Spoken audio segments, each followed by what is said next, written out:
back. I had to claim the show handle, Lonzo. I don't have By the way, money. It's a very good move of you to do what you did, and I'm just kidding. I mean, I will go over to Threads when I'm required to do it by my employer. I had to grab the show handle because I'm poor and I couldn't create a spot where we get told you got to join Threads, and I go over there and I go to claim the Rob Brown Show, and somebody in our listening audience, not that any of our listeners would ever be like this, claimed the handle. Yeah, exactly. And we wouldn't have had a handle on Threads. By the way, I hate the name. Okay. Like Twitter, it's just Twitter. It just rolls, right? It's just a good name, even if it's made up. What's the Threads mascot? I mean, Twitter's got a bird. The icon on the app on your phone is just the @ sign. It's like a stylized @ sign. Okay. So there's no bird or nothing. All right, that's kind of lame. I'm just saying I didn't want to get the email from Odyssey going, everybody is now required to join Threads, and then pop it up and it goes, oh, somebody's already using @the Rob Brown Show. So let me go ahead and claim the handle now. Make sure I got it. Make sure we're good. So if and when I sent out one thread yesterday to establish that it existed.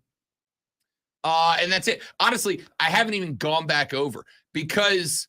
Oh, see, I was curious because I wanted to know how your journey went, and I was on it for 6 minutes. Okay. And I'll tell you I don't want to say it's a mistake. I'll tell you the reason. The reason is, like on Twitter, I follow people. Right? I follow listeners. I follow other hosts. I follow personalities. I follow news outlets. On Instagram, it's a whole different concept, right? It's visual. It's pictures. So I follow different accounts for different reasons. Over there, I follow people who put up comedy memes, for instance. By the way, really quick, welcome into the Rob Brown Show. Yeah, good morning, everybody. Welcome in the Rob Brown Show's on your radio. It is the Fan Upstate. Howdy, y'all. Okay, enough of that. Over there, you follow visual stuff. You follow people who post memes. You follow people who give you background visuals. They give you images, whatever. And then I look and I'm like, you're not funny it's funny in a different way. On Twitter, I follow people who are funny because they write good jokes. On Instagram, I follow people who put up funny pictures or funny videos or whatever. And now I click over to Threads, and it's like you have auto-followed all of these people from Instagram. And, I don't have time for that, man. I'm not here for that. So what were you there for? Instagram? No. To Threads. You're just there to claim the name and see what's going on. Right. I popped on to claim. So here's the thing. Now on my phone, I have two apps that are the same thing, but different. Right? It's two different platforms, but they're the same thing. They're both X character message posting. And so it's like now I got to do twice the work effectively for half the results, right? So every time I want to pop off a tweet, I have to copy it, paste it, go over to Threads, fire off the exact same thing in order to get the same number of impressions because of the folks that have left Twitter to go over to Threads. And which, again, hate that name. I am just, I don't see why you have to leave one place to go to the other. So to the people who left, did they completely delete Twitter? Did they delete their profile? Did they delete everything? Some of them have. And I noticed a lot of deactivated accounts on my Twitter yesterday.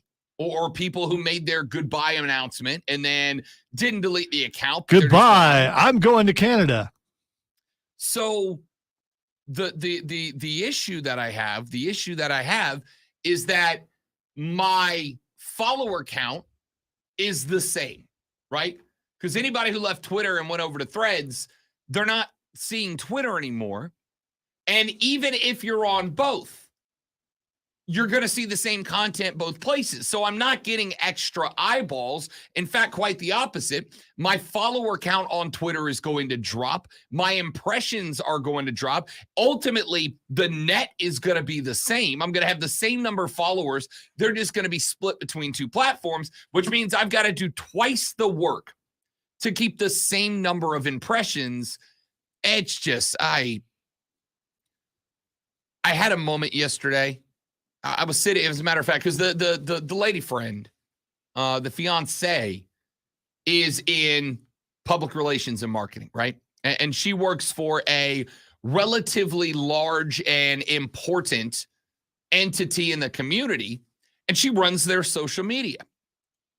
And so we got home last night and we were talking about this because she went and she claimed the Threads account for her business and herself as well.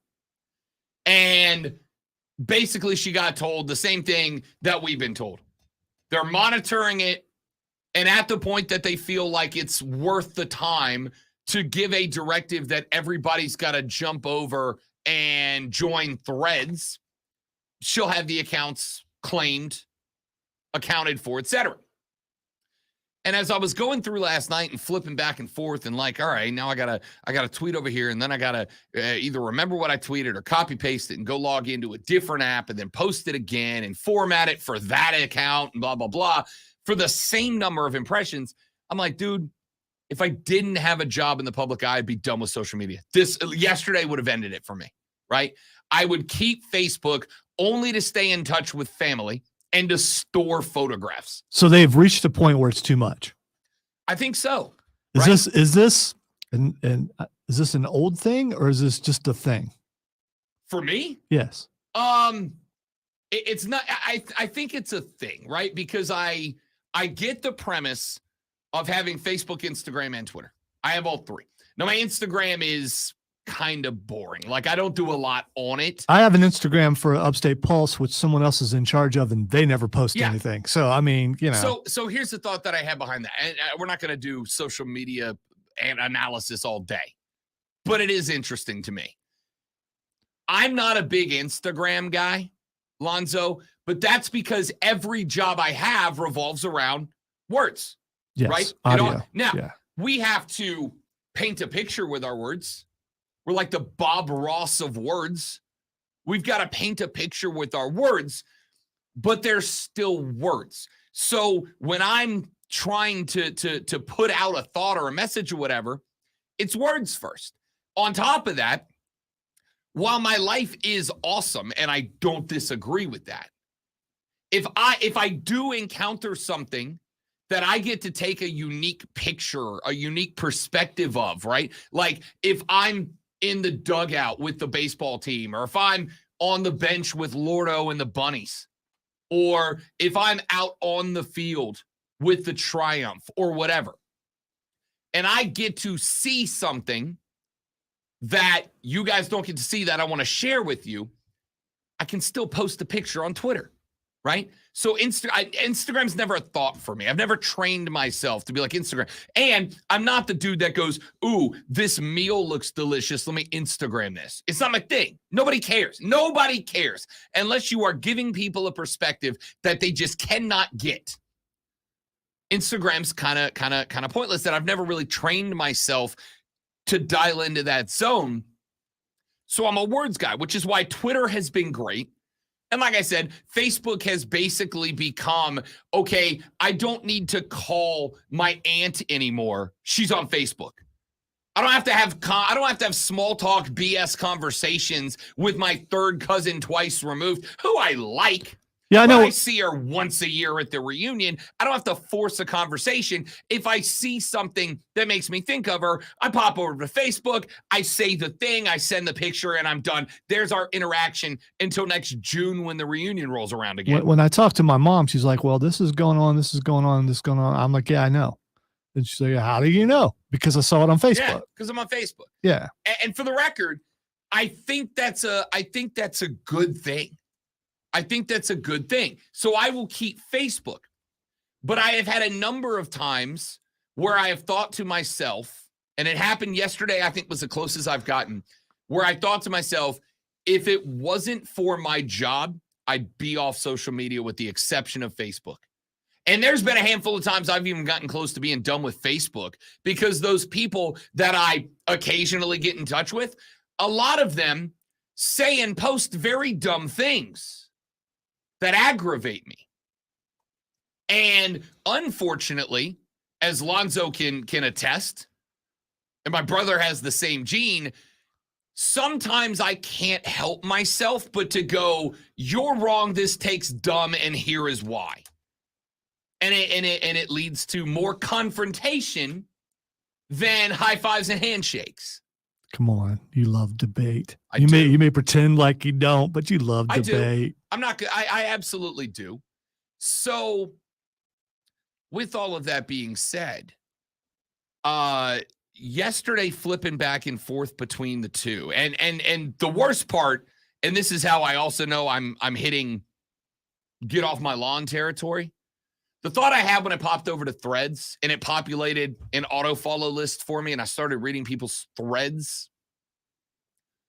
The thought I had, Lonzo, was, oh God, now I got to learn a whole new freaking thing, man. I got to learn how to use this and play the algorithm the right way and learn when the correct and incorrect posting times are. And I just got to learn a whole new thing. I don't want to friggin' do this. Yeah, see, that's an old guy in a digital medium like myself. When something new comes along, you're like, okay, this is it.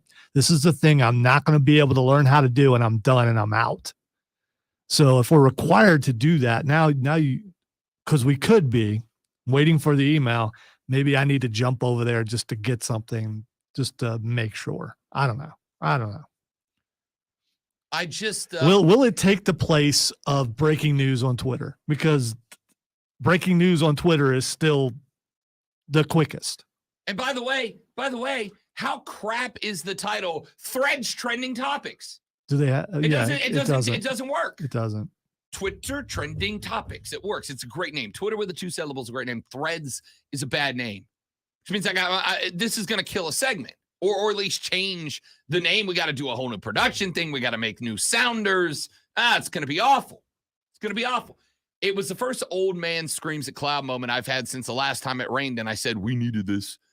It's I don't know, man. I genuinely, I think I've gotten to the point where if it wasn't for my job, I'd probably be done. Now, I will say this. Kevin Durant sent out a tweet yesterday where he said, I'm on Threads working the burner account. Come find me, which is great, right? Which is great. He leaned into it. He made it funny. It was a good funny.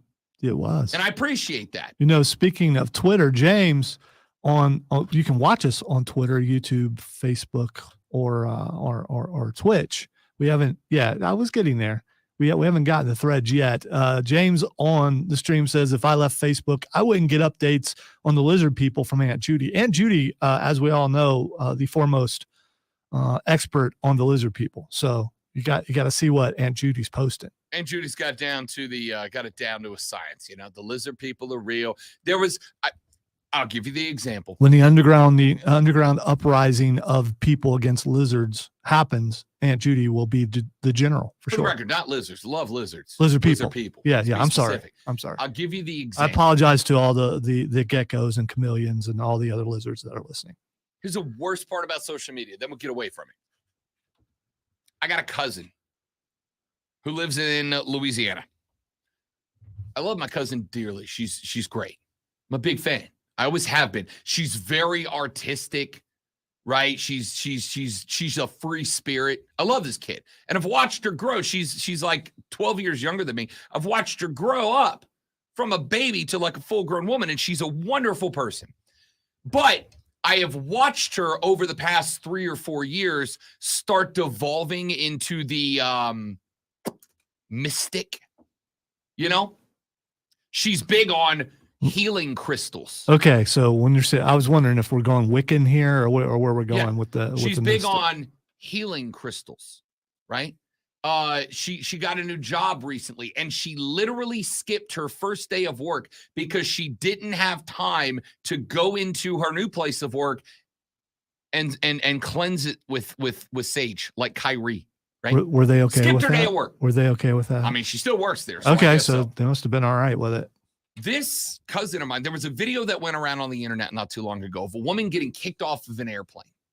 And she was getting off the airplane. She was hammered, and she was screaming that she had seen another passenger in the back of the plane come out of the restroom. And when the door opened to the lavatory, they were a lizard person. And I'm glad you brought that up, because the lady was screaming. She was a lizard person, and she had seen them shapeshift from a lizard person to a regular human when they came out of the bathroom. She was going on, and they kicked her off the airplane, for being a lunatic, right? For being a raving lunatic. Or for being one of the rare people with the third eye able to see the transformation. Yeah. No, raving lunatic. And my cousin, who I have watched grow up from a baby to a full-grown woman, goes off on, I believe her. No one would be that convicted to a hallucination to make this up. I believe her, and we need to go wholesale investigation into this. And, of course, nobody believed her. But, if they were going to shapeshift, the bathroom on the plane's the place to do it. It's the one place there's no observation from other passengers. And they didn't, the lizard person didn't expect her to be watching. So, and I'm sitting there like, this cousin who I'm a big fan of, I used to love getting to go to reunions and catch up with her. Where you been? What you been doing? How's your mama? How's everybody? How you doing?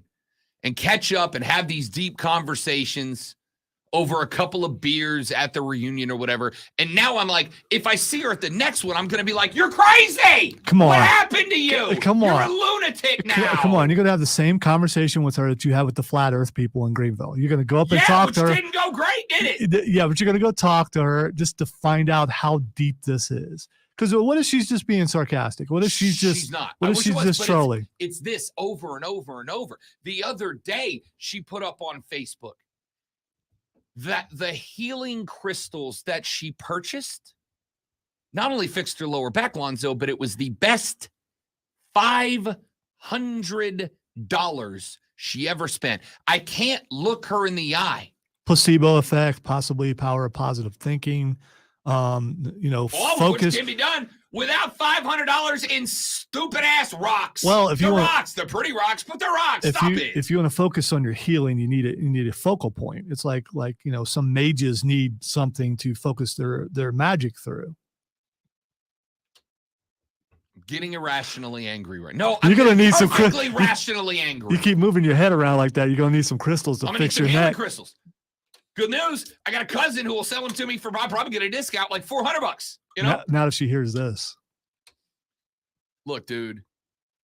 Facebook was great for a while, but that's becoming the thing.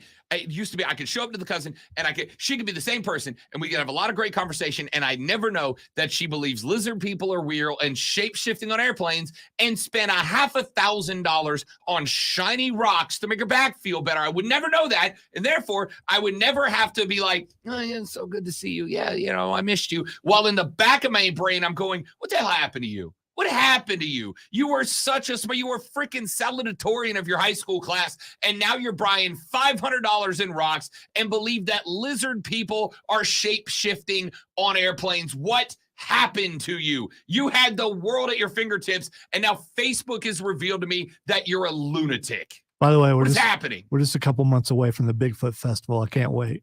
Oh, we're absolutely going. We are absolutely going. I can't wait. Just to judge, though. No. What percentage of when we go Bigfoot Festival actually believe in the Bigfoot? 10, 25, we haven't been, so we don't know. I know. That's what I'm saying. That's why I'm excited to go. No, we need to go undercover and be like, yeah, we're all in. We can't wait. Let's go find that Bigfoot. Oh, this may be the first time in a long time that I bring a camera to mic and I do man on the street interviews. I haven't done that since I worked in TV news, just because I want to find out. The problem is there's going to be a lot of other Robin Lonzos that if somebody puts a camera in my face and goes, do you believe in Bigfoot? I'll be like, oh yeah. Interdimensional, shape-shifting, phase measuring, telekinetic beast of the woods. Yeah, 100% I believe. But I'm going. I'm curious because I know I can do this. How long can you keep the straight face? Because I will be in there with them getting some definite in-depth explanation for sure. In that situation, the only person in this building better to act that out than me is Chris. After that, no, it's me. I got that. I will be screwing with people, and I can't wait.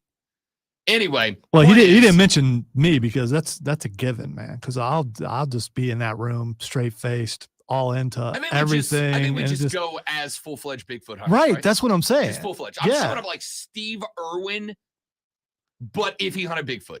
Can't wait. It's going to be amazing. Also, I mean, just point out, hey man, we're kind of new to this. We've always been, believers, but I don't know what equipment I need and all that kind of stuff. Yeah, can you explain it all to me? Yeah, That's a great idea. Where do I go to find that equipment? Because where does a novice get started in this? Listen, I don't skip a day of college football for much, but October 12th and 13th, your boy's going to be missing all the football. I thought it was in September. It's October. Mid-October. Is it? Okay. Oh yeah. All right, let's take a break. We got to go to a break. When we come back, we got a lot of things lined up for today on the show. I'm going to tell you that the entire second hour of the show, I'm going to be mad at myself for this. We are going to fall into the trap. We're going to fall into the trap and do what every other sports talk radio show host is doing. We're predicting and projecting win and loss totals for your favorite football team. I know. Everybody else has done it. I don't know why the hell I decided to do it today, but that's what we're doing. So suck it up, Buttercup. Back after this to wrap up hour number. I have 40 minutes left to continue hour number 1 of the Rob Brown Show. What is going on? Lizard people aren't real. Crystals don't heal you. The Rob Brown Show continues on the Fan Upstate. Yeah. Gables. Do we have a bumper? All right, guys, got a live read. We'll be right back.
Long. Not with Babbel.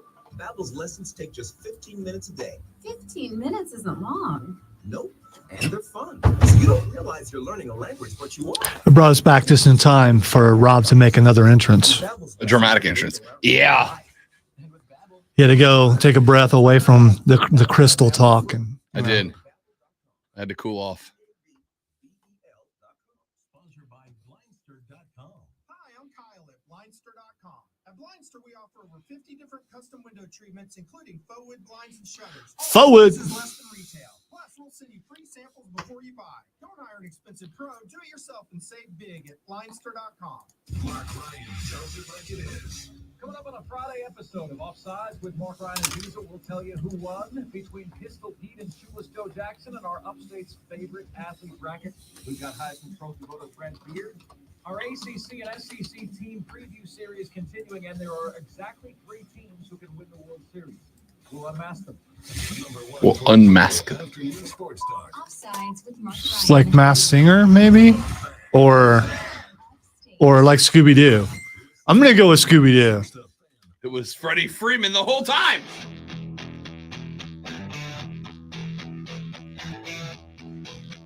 The Rob Brown Show is back on your radio. This is the Fan Upstate. Welcome in, ladies and gentlemen. Rob Brown and the great one Lonzo with you here on a lovely Upstate Friday morning. Phone lines open, 844-326-3663. Text line is open at 71307, 71307. Start your text with FAN, F-A-N, FAN, F-A-N, and we'll read them on the air. Texter said, the FBI is listening to you guys. I haven't watched wrestling in like a decade, was listening to you guys yesterday, and now my entire TikTok feed is nothing but wrestling videos. Well, let me say to that texter, you're welcome. You're welcome. We're just here to make your life better. Yeah! Yeah! Just here to make your life better, buddy. That's what we're here for. And frankly, that's what we're doing. That's what we're doing. Oh, such a good drop. I turned on Tombstone last night to fall asleep to. Not that I'll ever fall asleep to that movie. But the lady friend, we popped in at the shooting of Morgan Verge. And she got into it. And I was like, tell me you've seen this movie. And she's like, I have, but it's been years and years and years. I need to watch it in its entirety. So cancel all the weekend plans. So do you ever watch a familiar movie to go to sleep and dream that you're in that movie? Or is that just me? I'm not going to say I've never done it. I can't remember it. If I ever dream I'm in Tombstone, it's going to be great. It's going to be a great story. Unless you're on the other side. Unless you're Billy Bob So it's Thornton. like, wait. I know how this ends. No. All right, let's take a look. There is some drama going on out in the western part of the country when it comes to the Mountain West Conference. This saga has been building for a while.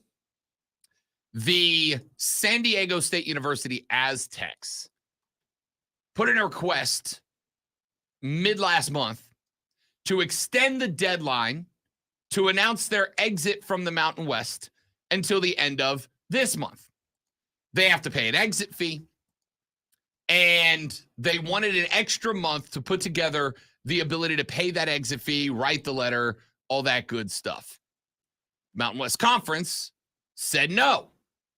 Then earlier this week, the Mountain West Conference said, after San Diego State University said, well, I guess we won't leave the Mountain West. We're okay here. The Mountain West said, no. They actually aren't in the conference anymore. Their request to extend the deadline was good enough for us to consider them gone. All of this happened in the span of like a day and a half. Last Friday, San Diego State said they wanted to remain in the Mountain West. The Mountain West, however, put out a series of letters and insisted that San Diego State University formally announced it was leaving the conference, and they were going to withhold a $6.6 million payment as the first installation of the exit fee. Hey, you owe us this much money because you are leaving. And since you're going to owe us the money, instead of paying you the 6.6 mil, we're just going to hang on to that. We'll consider it your first payment and we'll call it even. San Diego State, of course, not having anywhere to go immediately to join another conference and not wanting to remain independent because unless you're Notre Dame, there's no money in that, are now arguing that they did not leave. They never wanted to leave. Right before the deadline, SDSU President Adela de la Torre wrote to the conference, quote, "We previously advised you that SDSU had not made a final determination as to whether to resign from the Mountain West Conference. I am pleased to advise you that SDSU has decided to remain in the Mountain West Conference and therefore will not be resigning at this time." However, the Mountain West Conference rejected that claim. According to the conference, SDSU had withdrawn formally and owes them a $17 million exit fee. The Mountain West said in a statement, quote, "In connection with our receipt of the SDSU notice of resignation," end quote. And then they go on in big legalese terms to say, we're keeping that 6.6 mil. That's installation number one. You're done. Goodbye. Bye-bye now. Bye-bye. This whole thing is dramatic. We weren't leaving. We were just kidding. Why? What's all this? Why do we got to pay money for? We're happy here. SDSU said, we don't necessarily want to break up. We just want to go down to the bar and cruise the single scene for a little while and see what's out there. So they did. They went down to the bar, they cruised the single scene, and they found out nobody's available right now, or at least nobody attractive enough to leave what they got at home. They went to find out if the grass was greener, and it turned out the only single lady at the bar right now, the Pac-12, looked SDSU in the face and went, I'm kind of in a situationship right now. You know what I mean? Facebook allows you to click the option, it's complicated. And let's just say, it's complicated. So SDSU went cruising. The only single in the bar, the Pac-12, was like, we're not really looking to date right now. We're not really looking for a formal relationship right now. We can flirt, right? You can buy me a drink. I'll dance with you a little bit, but like, I'm not going home with you. All right. I'm not ready for that yet. So San Diego State went back home and they kicked open the door and said, Lucy, I'm home. And the Mountain West Conference said, nah, dude. They had to kick open the door because the locks had already been changed. That's a fact. Honey, I'm home. No, you're not. No, you're not. Your stuff is on the front yard. The car is packed. Good luck finding a hotel, bud. Maybe one of those other single conferences out there will take you in, but you don't live here anymore. So I don't know what the resolution to this is, but it does tell you that the Pac-12 is probably still a year away from getting that media rights agreement down, right? So why do I bring that up? Why do I point that out? Yeah, simple. Because I told you that's the next domino to fall, and I think that this just kind of illustrates that point. The Pac-12 is looking for a new media rights agreement. We told you a few days ago that they hired a new money person. They brought in a new CFO. They brought in Maureen Carrick. Maureen Carrick is the former CFO of the United States Olympic and Paralympic Committee. She has done this before. Maureen Carrick has done this exact thing. Negotiated media rights agreements. And she did it for Team USA. So, I told you when this hiring happened, they brought her in to make this cheddar. They brought Carrick in to get this deal done. And in order to get this deal done, they needed somebody who's been in the playground before. She has been. She's going to get it done, but it's not like it's going to just happen. And on top of that, We have obviously been telling you guys about the ESPN layoffs over the last week and a couple of days, right? David Pollock's gone. Gene Waszczykowski is gone. Some big names. Susie Colbert is gone. Steve Young is gone. Keyshawn Johnson is gone. Now, ESPN claims that this is a revenue move, right? They want to shift some of the big time money that they are paying to those individuals to be able to pay their production staff more. And as somebody who relies on production staffs, they have my full support if that is truly and indeed the case. I kind of hope that it is.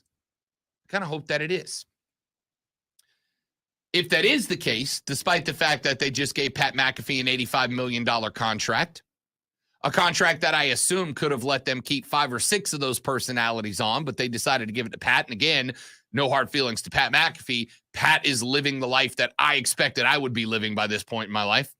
I'm close. If it is a money thing, if this is truly being generated by revenue, which I don't know if it is or if it isn't, but if it is, it means ESPN is not where they want to be financially. It means ESPN may have a little bit more money out of the coffers than they planned for based on what's coming in. And considering the expectation is that ESPN is the key to the Pac-12's new media rights agreement, whether it is predominantly with ESPN or just partially with ESPN, but ESPN gets the best parts of it, right? They get the pick of what Pac-12 coverage they want. Regardless of how it works out, ESPN is the linchpin to the Pac-12 getting their media rights agreement settled. The media rights agreement getting settled is the linchpin to the next round of college football expansion. The Pac-12 is fighting for survival at this point. So was the Big 12, so was the ACC. But the ACC, obviously, as we've brought to your attention many times, has their own revenue issues right now. Mainly, they thought they were making the right move by locking themselves into a long-term deal a while back, and it turns out that wasn't the smart move. Now they're kind of screwed because Clemson and Florida State, predominantly Miami and North Carolina behind them, are going, this ain't enough money, my guy. We need more cheddar if you want to make this work. The Pac-12 has a nice little opportunity here because if they can get a beneficial media rights agreement, it adds more money into their bankroll that they can then use in the conference expansion bidding wars. A bidding war that at some point, maybe not now, maybe not this year, maybe not next year, but at some point, once the SEC and the Big Ten have gone, all right, we found our balance. We're good here. We're happy with what we got. Whoever's left that are the biggest available names, there's going to be a war between the ACC, the Big 12, and the Pac-12 to survive, to pick the bones of whatever is left. So if the Pac-12 gets a very beneficial media rights agreement, they'll probably have a little bit more money with which to fight. Now, San Diego State, obviously on the surface, does not look like a Texas or Oklahoma. And they're not, right? Obviously, they're not. But it is an Aztec football team that has pulled a handful of wins out the last couple of years and is on the radar. You know who they are. It is an Aztec basketball program that is fresh off a run to the national championship game back in April. By the way, their football team has gone at least 500 13 consecutive seasons. That's pretty good. For a mid-major, that's pretty good. So they're on the radar. And the question is, if they can go 500 for 13 consecutive seasons in a mid-major, when they are frequently getting paid big bucks to go into Power 5 schools and get it handed to them, what can they do with a Power 5 level income? Could they take it to the next level? And I think the Pac-12 believes the answer is yes. Yes, they could. They're a valuable addition. So I think the Pac-12 would be interested. I think they would want the play. I think they would want to try to bring San Diego State in, but they got to know what the financials are. And you can't sit at the table and start negotiations until you know what's in your pocket. You know what's in your bank account. Many of us, not all of us, certainly not Lonzo, many of us have seen something we wanted to buy in the store and have had to go, I got to check my bank account before I buy that, right? Whether it's to make sure I'm not going over my budget or hell, just to make sure I got the money in there to buy that Whopper Junior. I know what my allowance is, so I mean, there's no, That's fair. Yeah. Lonzo's got to check with his conference commissioner, Miss Lisa. I get it. I'm engaged now. So do I. Not that I don't have the ability to make my own decisions, but we're a thing now. So it's more along the lines of, hey, I just want to make sure we don't have any big upcoming expenses I'm not thinking of before I buy this new PlayStation or whatever. Many of us have been there before. That's where the Pac-12 is. They don't know what's in the bank account right now. And they won't know what's in it until the media rights deal gets done. Once that gets done and they know what's in the bank account, then they can talk with San Diego State. San Diego State just jumped the gun. San Diego State saw the rich guy pull up outside the restaurant in the Bugatti and was like, let me go talk to that guy. And left the Mountain West sitting by herself alone at the table. And then they found out, Bugatti guy, he's renting it. That Bugatti is leased. It is now, it's not owned outright. So now they went back to the table because they're like, oh, there's not room for me in that Bugatti right now. So they went back to the table and the Mountain West is like, nah, bro, I already paid the check. I'm going home later. Everybody's eyes, the Mountain West, San Diego State, hell, the SEC and the Big Ten are all looking at the Pac-12 now. Because once that media rights agreement comes into play, then the Pac-12 can make their next move and everybody else can react and respond. Back after this to wrap up hour number 1 of the Rob Brown Show. Ladies and gentlemen, this is the Fan Upstate.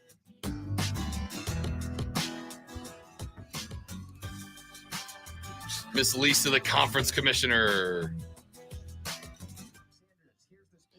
It's a joke. It wasn't real. It just, it's just a joke.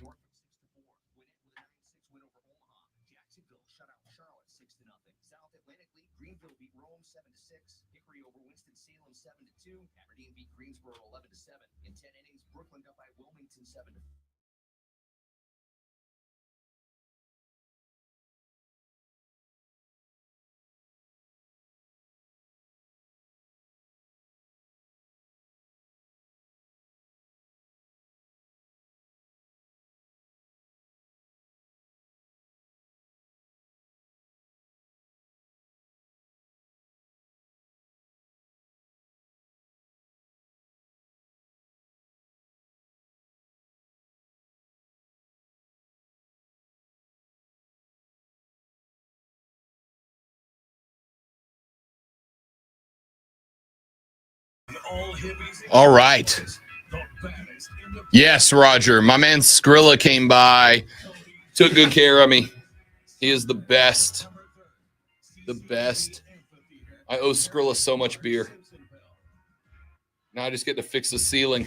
It's not bad. I think the stains will come out because it didn't soak all the way through. It's just stains primarily. So hopefully it won't take that much to get it cleaned up, taken care of. It's not just the pain. What that did is just make me depressed that I couldn't get back into the gym, and I was inactive, gaining weight. I had to find another alternative. And for Chad, that alternative was QC Kinetics and the non-surgical natural biologic treatments that can give lasting relief to aching hips, shoulders, knees, and backs. Once they explained it, it made sense. Putting what we have inside our body back into us in a certain strategic way to heal up in a natural process was fantastic. QC Kinetics treatments take place right in the office. No downtime, no surgery. And as for the outcome, I'm just back to bouncing around, having fun, doing my work, living pain-free. Don't let chronic joint pain rob you of your quality of life. Discover advanced regenerative medicine. All right, this is killing me because there's been a limo out there for like a couple weeks now. Whose limo is that, Rob? I don't know. It's been there for a while. I can tell you. It's moved. I've seen it move. The jokes are gone. It's not mine. Okay. Yeah. All right.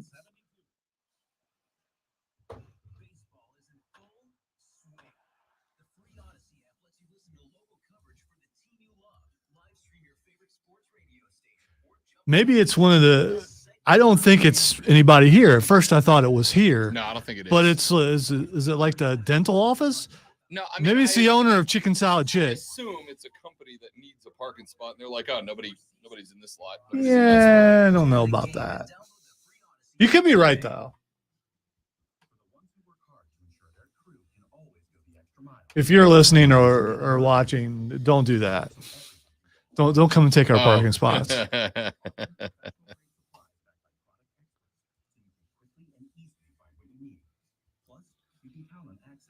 At first, of course, we thought it was something here because there used to be limos here all the time when bands would come by and stuff like that.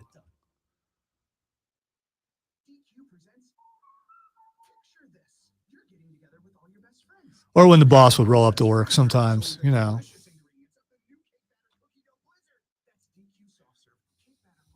If you just pulled up in a UPS truck, are you a member of the Armada? Well, you wouldn't be able to hear it on here, would you? Just curious. And what's that thing on the top that's spinning around? Is that ventilation? What is that? See the thing on the top of the UPS thing? What is that? I don't know what that is, unless it's for ventilation or something. I don't know. Do they have to keep it a certain temperature in the back? It is a Flettner ventilator. Oh, yeah, the Its purpose Flettner. is to keep air circulating within the vehicle on which it's been installed. So it doesn't get too hot back there for the packages. Right. Okay. Yeah, it just stopped spinning. So it must be active. Is it activated by the movement of the car and the wind through the thing, or is there like a button? They are wind powered. Okay. Whenever the vehicle is in motion, the unit spins and generates air movement within the vehicle. According to Flettner, the ventilator can effectively lower each truck's interior temperature anywhere from 10 to 15 degrees. And UPS trucks aren't the only vehicles you'll find them on. You'll also likely see them on other cargo trucks and Amazon delivery vans. Cool. Done learned something. I like that.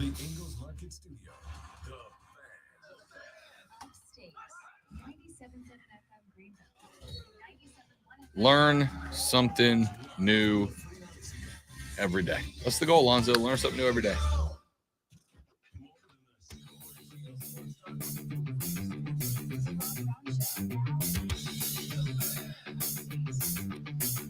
Texas says, fans, San Diego State has so much potential. It's supposedly a beautiful place with lots of things to do, not to mention beautiful people. They could be the place to be without the Chargers being there. Yeah, and listen, you lost if you were the Pac-12. You lost the LA market. It's gone, right? That LA market's Big Ten territory now, which is a weird sentence to say, but accurate. You lost the LA market, which is not only the biggest television market in the game, which means you're not going to get the media rights agreement that you would have gotten if SC and UCLA were still in the fold. Y'all, I've been to San Diego, California. It's got all the highlights of LA with less people and less obnoxiousness. I love San Diego. I got family that lives in La Jolla, right outside of San Diego. It is an incredible city. An incredible city. This texter is not wrong. And I think that is probably to some degree what the Pac-12 is banking on, right? I think the Pac-12 is banking on, all right, we can't get back in LA, or at least not yet.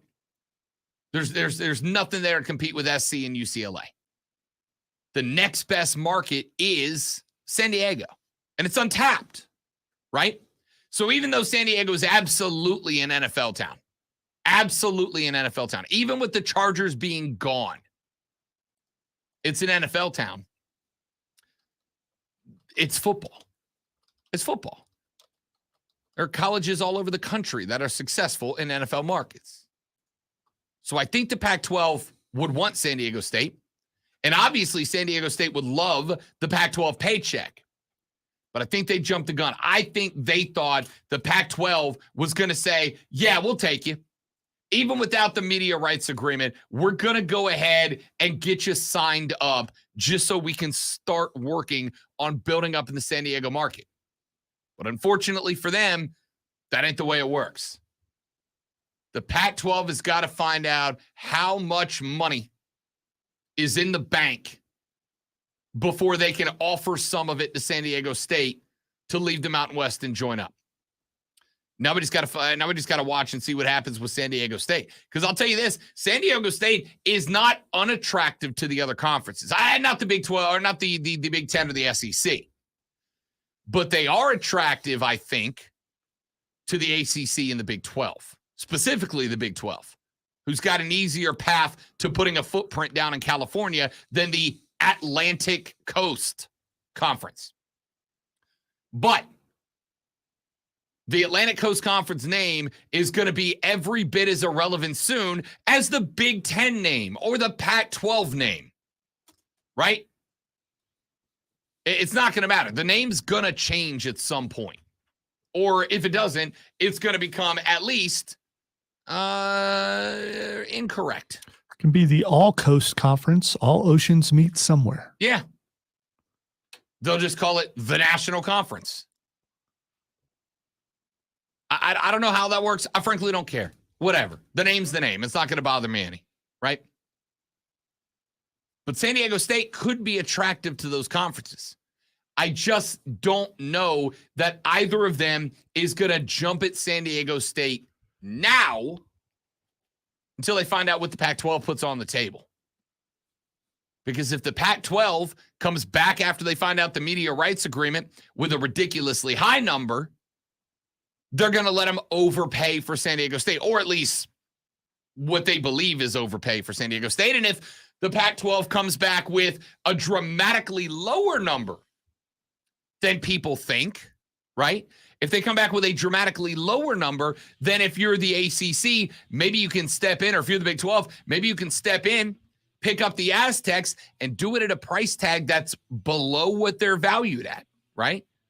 Because if the Pac-12 says, hey, we'll give you $12 million a year, and the ACC thought they were going to have to pay 21, well, now they can step in and go, we'll give you $16 million a year. And they get it at a value. I don't know. Yeah! It's weird. There's a lot going on, LA.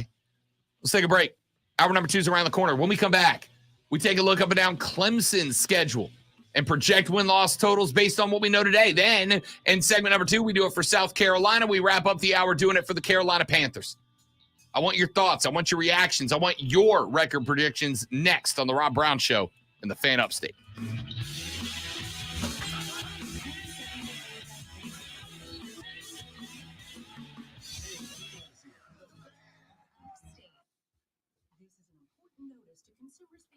Do they offer ventilators for my boxers? I bet they do. Yeah, there's a hole right there in the front. Yeah. You get in trouble for opening it, but it's right there.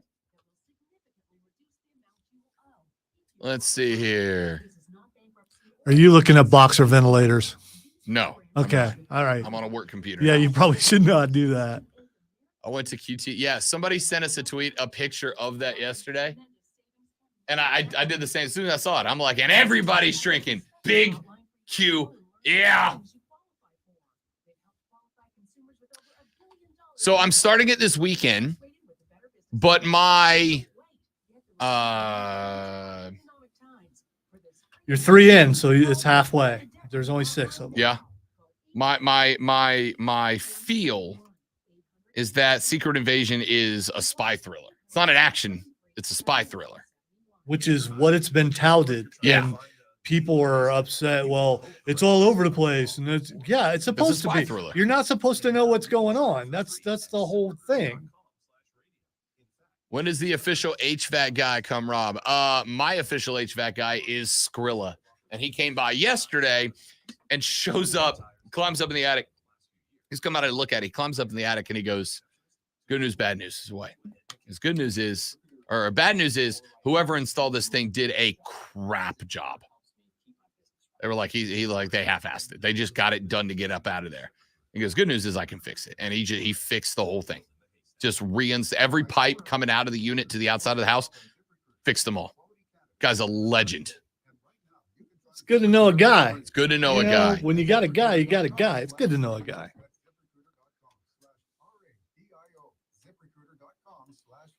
It's the thing. So Joey B said there's no AC in those UPS trucks. That's one of the major issues they want to address in their union negotiations, which I get.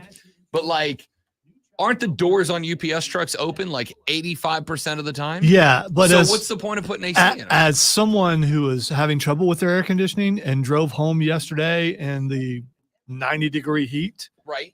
Imagine driving around that at 8 to 10 hours a day. Right, but your car has doors. Yeah, but even though the windows are down, it's heat blowing in. It's not like it's cold or anything. I definitely get it. It just, yeah.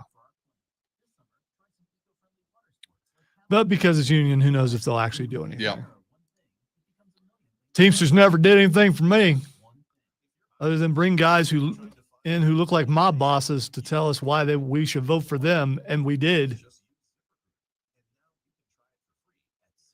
Jimmy Hoffa Jr., if I recall. And I was just like, who? Okay. And he brought guys in who might as well have been Guido and Jocko. I don't remember their names, but I remember him. You think I'm joking, but we were legitimately scared.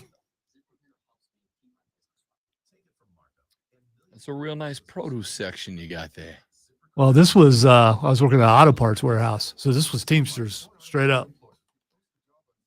I was also in the other union for the UFs. I can't remember. It's food and grocery workers or something like that.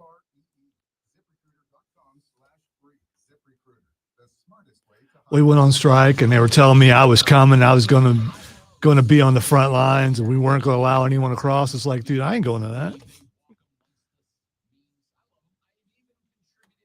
you want to ship something, get it done now.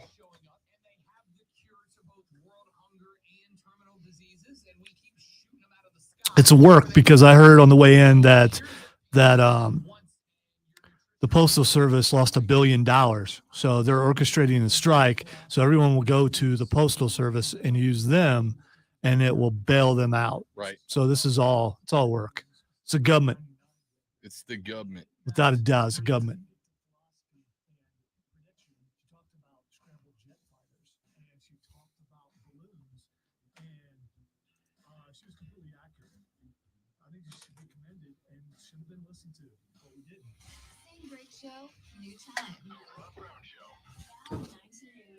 Speaking of which, there were more UFO sightings. Have you seen the orbs? I went and watched the videos of the guy. I haven't watched them, so I saw him posted. Full of boat. Okay. First off, they asked him straight up, how much firsthand knowledge do you have? What have you seen so far? And he goes, So I haven't seen anything. you're talking about the whistleblower. I'm talking about there's new pictures out yesterday. I'll look at them. Yeah. But one the other day I walked down, a dude went and did all the trigonometry of one of the videos and then stabilized it. It's a duck. And not only is it a duck, but It's a duck. Hey, man, Or a goose. in my professional opinion, that was a duck. That's a duck.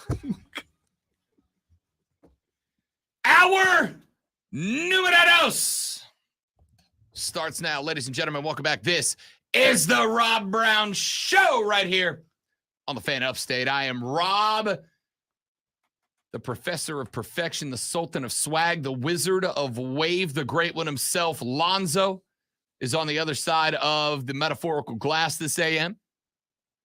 Should you elect to be a part of the radio broadcast, now is a wonderful opportunity to do just that. The phone line's open. 844-326-3663. 844-326-3663. You can also hit us up on the text line at 71307. 71307. Start your text with FAN, F-A-N, FAN, F-A-N. We'll read them on the air. You can tweet us at The Rob Brown Show. You can thread us. We won't see it, but you go right ahead unless you have the thread thing on your phone. I do. Will it alert you when you've gotten a thread? Yep, I got When you the have push received a notifications on. thread? Okay. All right. But Have you received a thread yet? I did receive the thread yesterday. No, I mean during the show. Have you received a thread? He's having to look for it. So I'm guessing that would be no. No. Okay. All right. I did get 2 more follows on threads. So you got like 7? I have no idea. Okay. All I right. honestly don't know. But you Are can, they called follows? you can't on Thread? threads us. You can threads me. Is that what we're calling it? Sending a thread? Because here's the thing. On Twitter, they have threads. A thread is when multiple tweets are all connected to each other because you See, can't fit all of When one I tweet. think So you thread, I think hanging by. So I mean, I don't. Or like a thread a doe, a deer, a is female used deer. That's to stitch things together. So if you have multiple tweets stitched together, it's a thread, right? A message, a thread.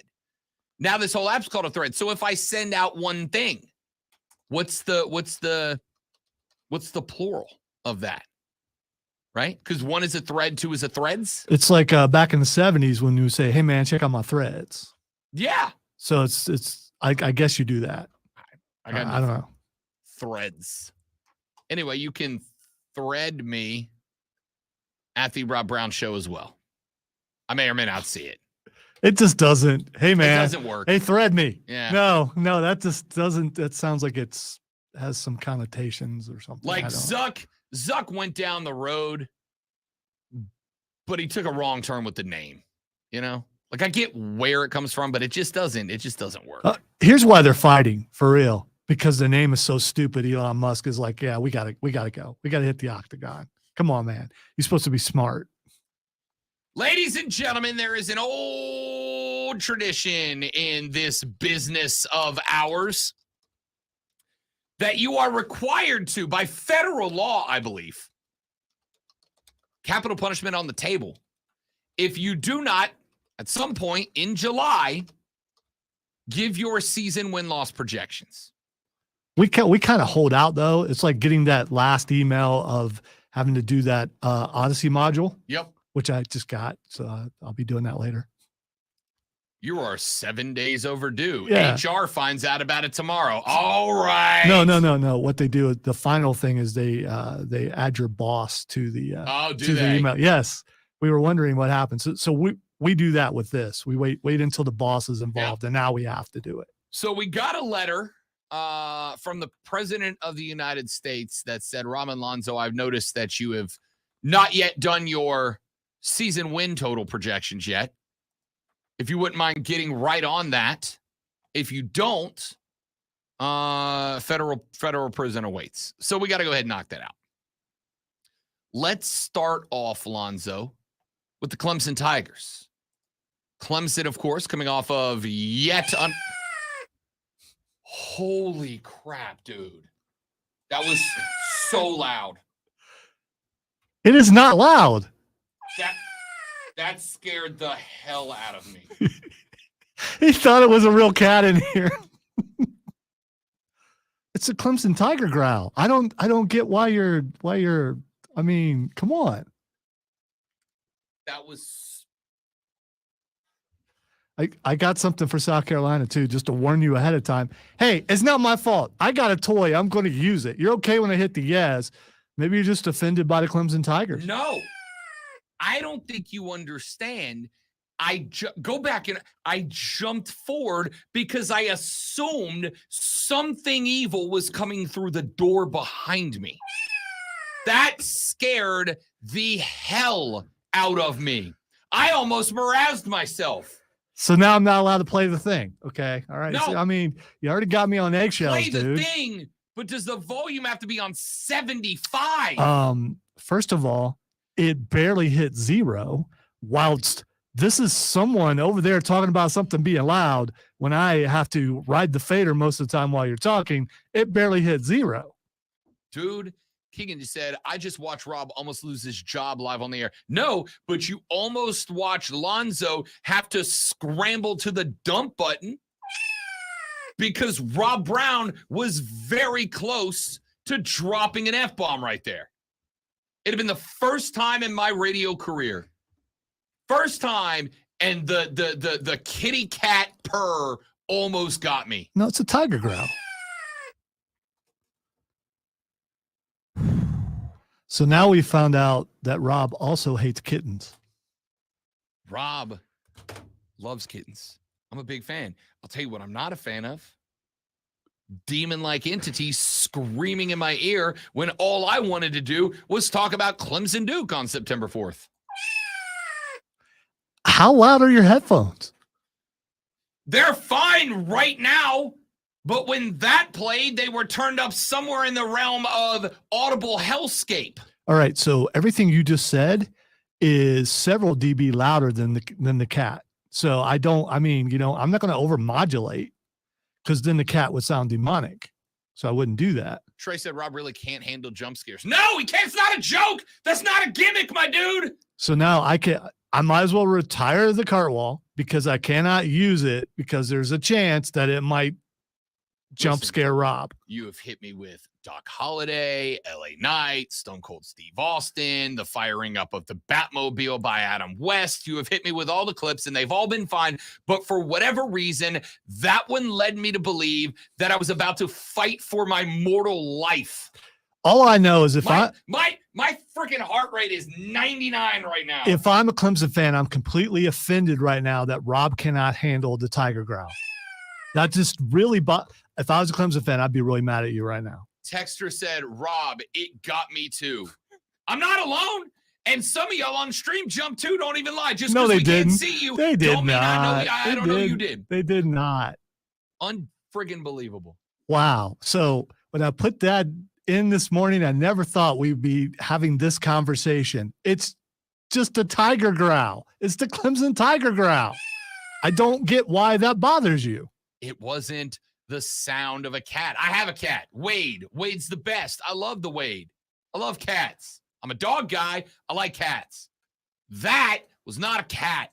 That was a demon from the fifth circle of Dante's hell is what that was. Are you going to talk Clemson Tigers? Yes. Oh. Would you like me to get rid of the tiger growl altogether? No, I'd just like you to play it at not Spinal Tap levels. It's not loud. Dude, I'm looking right at the meters. You want to come around here and watch when I play it? No. You afraid the tiger's coming after the parrots on your shirt? There he comes. Unfreaking believable. All right. Let me compose myself here, ladies and gentlemen. Season win total projections for the Clemson Tigers. Excellent. Nailed it. They open September 4th against the Duke Blue Devils. I think we're all chalking that one up to a dub to open the season 1-0. That would be a win, even though Rob has touted Duke as being better than what we think. Better than they have been is not as good as Clemson. We know that, yeah? Then they've got Charleston Southern, week 2, September 9th. That's a win. Victory for Clemson, yes. We'll stay the same, by the way. Duke on the road. The next 2 games, Charleston Southern, followed by FAU on the 16th. That one's in Death Valley. Wow. FAU's a dub. We're sitting at 3-0. What a difficult schedule that Clemson has right now. It does get difficult in week 4, September 23rd. That is when the Seminoles of Florida State, Mike Norvell, and the Noles come a call into Death Valley. And ladies and gentlemen, I am, as of today, going to pick Clemson here. Now, I think this has got a chance to be game of the year, certainly in the ACC. Wait. You picked Clemson? I am picking Clemson today. Okay, all today. right. I reserve the right to change any of these predictions at any point between now and, I don't know, September 23rd. I also will be picking Clemson. I am taking the Tigers over the Noles today for a few reasons. Number one, despite the fact that I was told last year that Clemson's defense was going to be historic, and it was not, I do think they're better this year. I think they're settled. I think they've now got some consistency as opposed to a first-year defensive coordinator in the position. Despite the fact that I do think the defensive line is going to be worse. How could it not? You lost 2 first-round NFL draft picks. I do think the backfield of the defense is going to be good.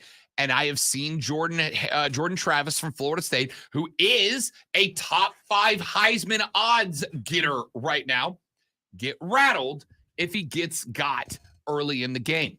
I'm going to trust Clemson to do that in this game. I do think this is an incredible game, and do not color me shocked at all if FSU wins it. If this game's in Tallahassee, I pick the Noles, but it's not. It's in Death Valley. Now, let's not forget, not this past year, but the year before, Florida State came calling. They came up to Death Valley, and for about 3.5 quarters, Florida State had that game won. Clemson, courtesy of, we should give Will Shipley the ball, put away from Florida State late in that game. In fact, I was covering that game. I left that game with about 5 minutes left in the fourth because Lonzo told me traffic getting out of Clemson is awful.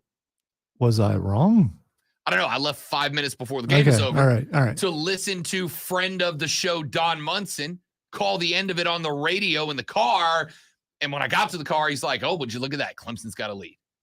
Now, that was a bad Florida State team who came up to Death Valley and gave the Tigers everything they wanted and a little bit more. This is not a bad Florida State team. In fact, there are a handful of polls that have Florida State power ranked above the Clemson Tigers this year. I don't believe that yet. Don't be surprised if I change my pick between here and September 23rd based on what the first few weeks of the season look like. Keep in mind, Florida State bats lead off with the LSU Tigers. Not the same LSU that they were a number of years ago, but a good LSU. This is the team last year, remember? Florida State kicked a walk-off extra point to avoid overtime in what I believe would have been a loss. They won that game. If Florida State beats LSU in week 1 and builds some momentum, I might change the pick. But I'm going to take Clemson for right now. After Clemson, they're on the road. They're up in Syracuse against the Orange.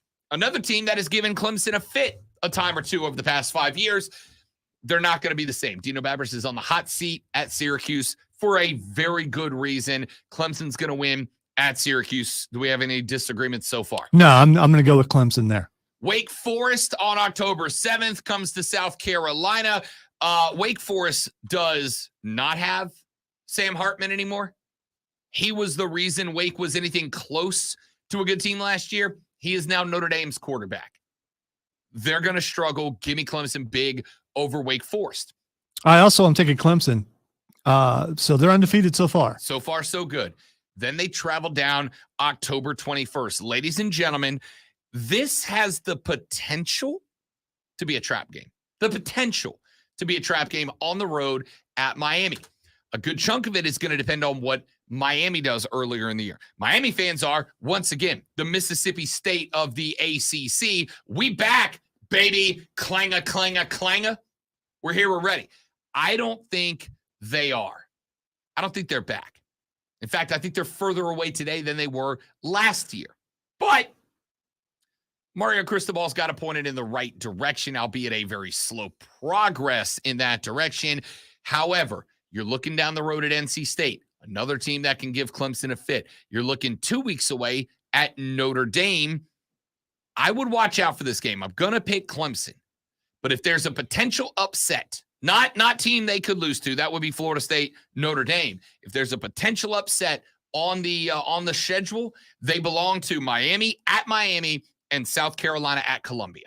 All right, let me quote William Christopher Sweeney by saying, Clemson, Clemson, Clemson. Astute analysis, ladies and gentlemen. They don't call him the best color man in the business for nothing. Then we move on. You got to go up to Raleigh. You got to take on the Wolfpack of NC State. That being said, Dennis Leary is not there anymore. 2 teams, Wake Forest and NC State, that look like they were very close to turning a corner, and both of them have lost their primary QB. I'm going to go Clemson on the road over NC State. They remain undefeated through Halloween. All right, I'm going to go with Clemson also, and this make you wonder. I thought the ACC was supposed to be better this year, but we're both picking Clemson to be undefeated at this point. We are, but we ain't done yet, because after NC State, great one, the Irish of Notre Dame come a-calling to the Palmetto State. This game is November 4th of 2023. The Irish come to town. And this is the first L for the Clemson Tigers. I think NC State, though not as good offensively as they were last Sorry, year. I missed that one. That's fine. Though not as good as they were last year, the Wolfpack will be physical. They will play what I think is going to be a very intense game against Miami. We're talking about Notre Dame because you said Wolfpack. Don't turn your back on the Wolfpack. NC State the week before Clemson plays Notre Dame. So they got an intense game against Miami on the road. They come back, then they're on the road at Raleigh for a, I think, physical game against NC State. They're back home for Notre Dame, home field advantage against the Irish. But Sam Hartman, who can give and has given them fits, now plays for the Notre Dame Fighting Irish. And now he has better weapons on the perimeter than he ever could have dreamed of having at Wake Forest. Clemson takes their first regular season loss on November 4th when the Irish come to town. I've always believed and will continue to believe that Notre Dame has been overrated for like 30 years or something like that. And although like their first meeting was really close, I think that was in the rain between Clemson and Notre Dame. And Notre Dame's not really in the ACC. But you know what?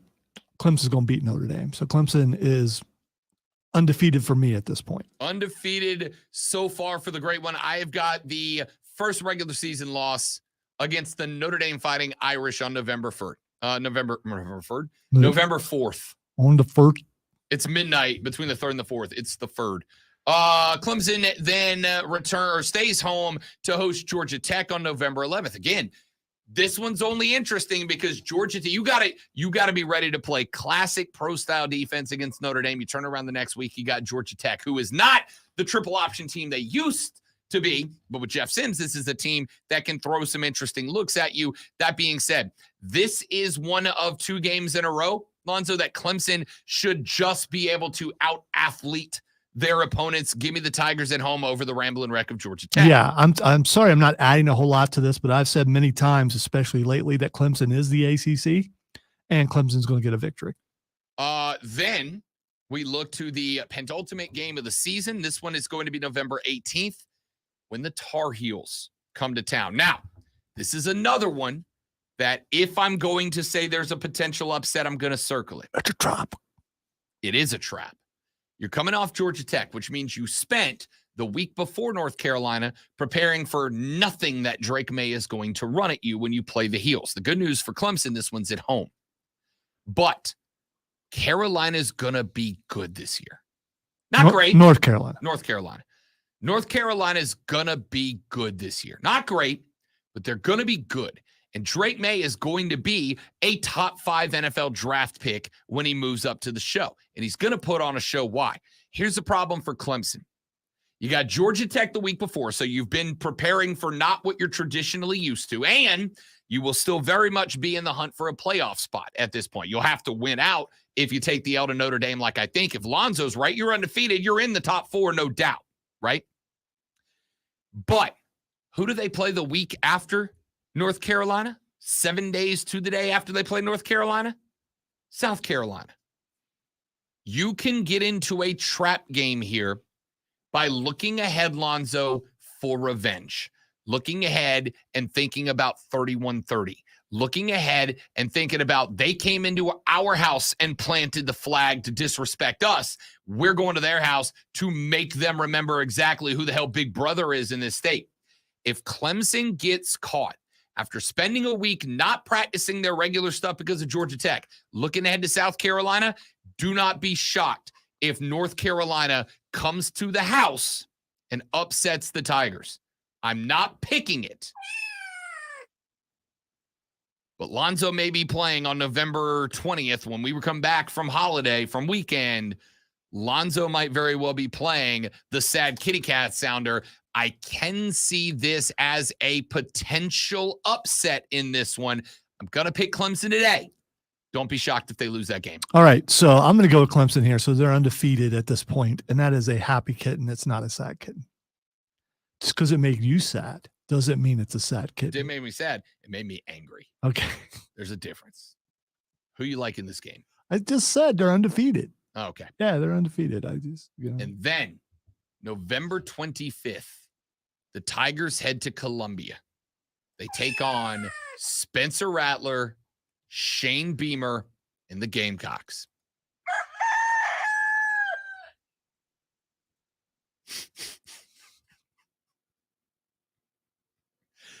The Tigers take on the Gamecocks.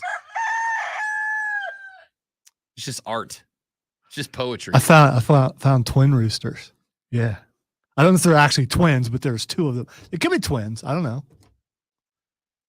Texter just said, my cat-hating dog in my truck freaks out over that Clemson kitty sound drop.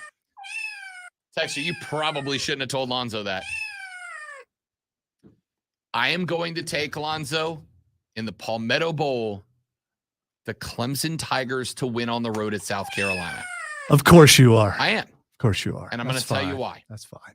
Until South Carolina shows me that they've got a run game, I am going to act as if Spencer Rattler is the key by himself. Clemson's seen it now. They've seen it up close and personal. Clemson's strength is going to be in the defensive backfield.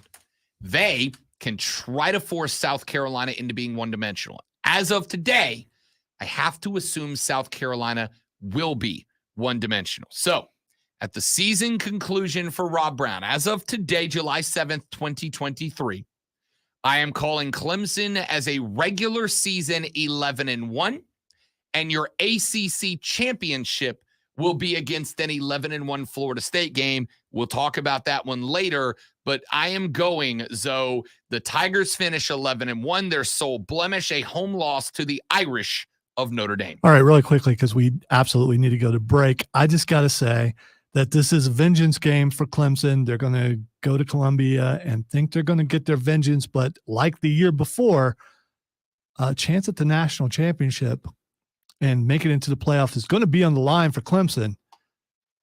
And my victor is the Gamecocks, because I believe Spencer Rattler came back for two reasons. One, because he knew he wouldn't get drafted as high as he wanted to. And the other is to beat Clemson again and lead the Gamecocks even higher than what they were last year, which I know we're going to get to in the next segment. But yeah, I think they do it again. I think we're going for 2 in a row. We are going to get to it to the next segment, because when we come back, we do the same for the Gamecocks of South Carolina. So I have Clemson 11-1 also. We both have them 11-1. I've got them dropping a homer to the Irish. Lonzo's got them dropping a roadie to the Gamecocks. We will take a look at the Gamecocks schedule, and we'll wrap up with the Carolina Panthers in hour number 2 with the Rob Brown Show in the Fan Upstate.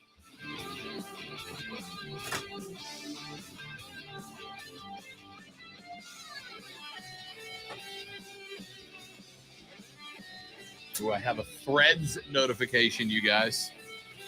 Oh, it's an accepted follow request. How about that? Oh, so you have to request to follow someone and they have to decide? It's just like Twitter. People can set it to private. Okay. And they have to approve your follow or not.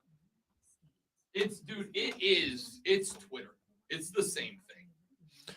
We'll be back. Rob needs to calm down. But here's the thing, if I warn him about it, then I lose the joke. I mean, we'll be back.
brought you back.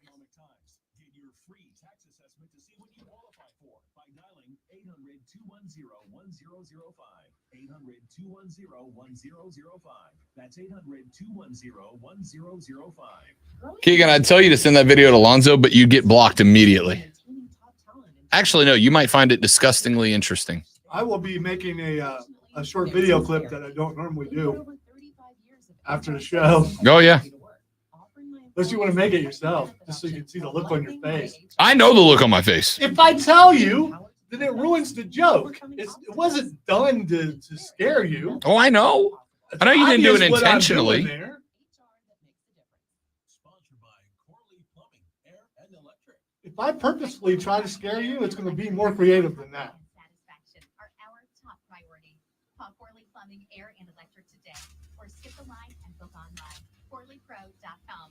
That's CorleyPro.com. And now, CBS Sports Radio. Up 6. Here's how to get in the game on your radio at 97.7 FM 13. You know, Trey, when I first started in radio, we had these everywhere. So it isn't like this is a new experience for me. I'm actually having to go back to some of the things that I used to be able to do. New person, though. So now I'm worried about reactions for anything. I think it's treble. I think you have trouble with treble. All the other stuff is bassy. That is the most treble thing that I played.